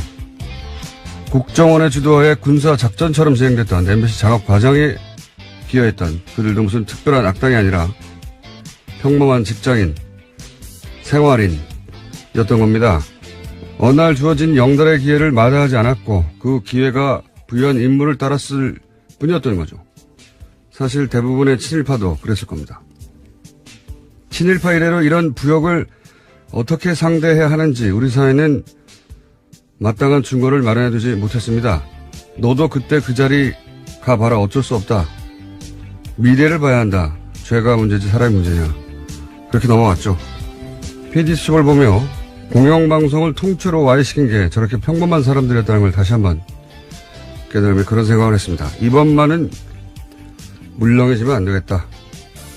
단호해야 한다. 김호준 생각이었습니다.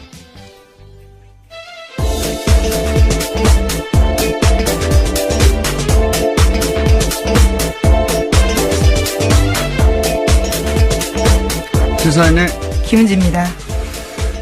이 지시를 따랐을 뿐이다. 요즘 아주 자주 등장해요. 네, 어제 우병우 전 수석도 그렇게 진술했다고 말씀드린 바가 있는데요. 이재만 안봉근 또 마찬가지죠. 네, 어제 재판이 시작됐습니다. 거기 나와서요. 또 박근혜 전 대통령에게 모든 책임을 떠밀었습니다. 판결문에도 등장해요. 이영선 행정관 때도 그렇죠. 지시를 따랐을 뿐이다. 그래서 집행유예를 해줬습니다. 예, 그러니까 이게 이제 피의자들만 주장하는 게 아니고 이거는 우리 사법부도 그렇게 생각하는 겁니다. 지시를 따랐을 뿐이지 않느냐. 그러다 보니까 이제 그 선거에 개입한 국정원이나 국방부 또는 특정 재벌에게 특혜를 주거나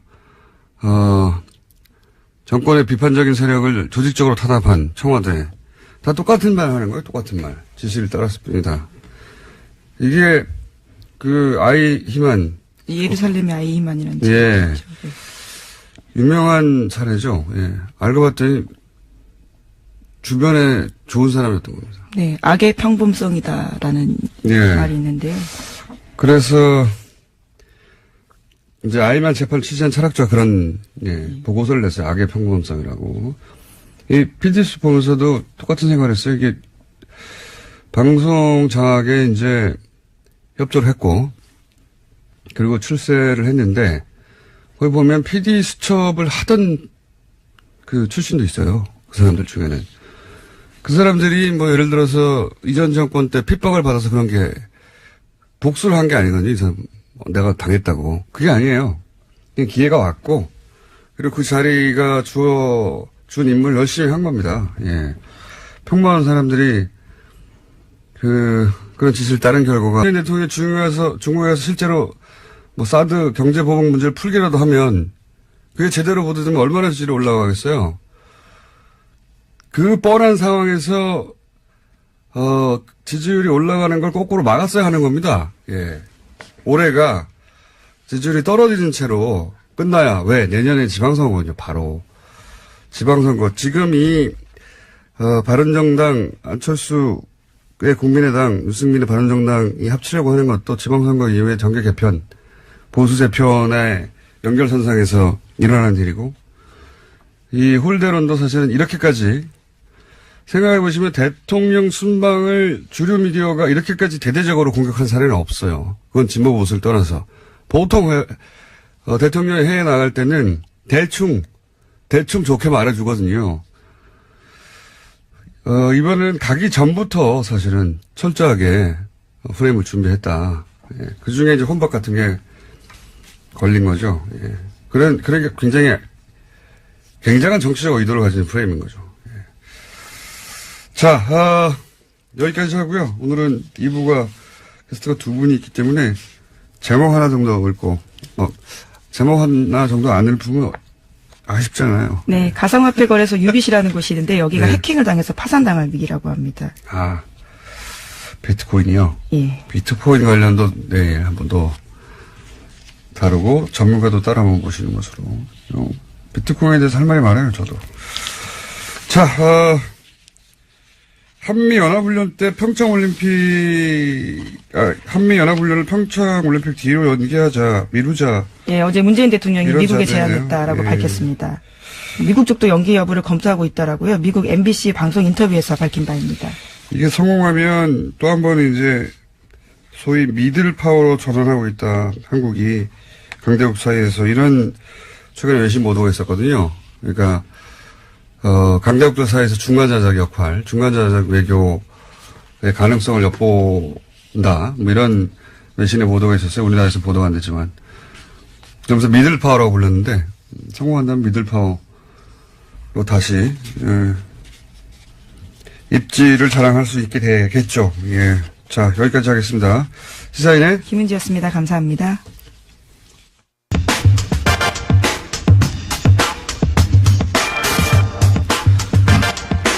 문재인 대통령의 중국 방문, 홀대론 기사 여전히 나오고 있죠. 어제 그래서 저희가 중국 동아대 우수근 교수님을 모시고 잠깐 이야기 들어봤었습니다. 너무 시간이 짧아서 오늘 한 번 더 모셨어요. 안녕하십니까, 교수님? 네, 안녕하십니까? 네, 어제 대단히 흥분된 목소리로, 대단히 빠른 속도로, 대단히, 압축적으로 말씀하셨는데, 간단히 요약하면, 우리는 홀대라고 하는데, 중국에서는 홀대는커녕 시진핑이 왜 사드 철회를 하지도 않은 문재인 대통령에 대해서 이렇게 환대하느냐고 중국 내에 비판이 있었다. 예. 문재인 대통령은 중국에서 환대받았다. 그걸 왜 홀대라고 하는지 이해할 수가 없다. 예. 말도 안 된다라고 예. 우수근 교수님께서 어제 짧게 짚어주셨는데, 그건 방중 기간 동안에 그랬다고 치고요. 예. 그리고 이제 방중 이후에 돌아가고 각자 이제 언론들이 차분하게 그 성과나 이런 얘기도 할 거 아닙니까? 그러니까 방중 이후 중국 미디어가 보도하는 이 방중에 대한 평가는 어떻습니까? 짚어주시면 좀. 네, 지금 말씀하신 것처럼 방중 이후 중국 미디어의 방중에 대한 성과를 보면은 중국 당국의 심경을 알 수 있습니다. 중국은 사회주의 국가이기 때문에 우리처럼 좌우 미디어가 자기 멋대로 목소리를 낼 수 없거든요.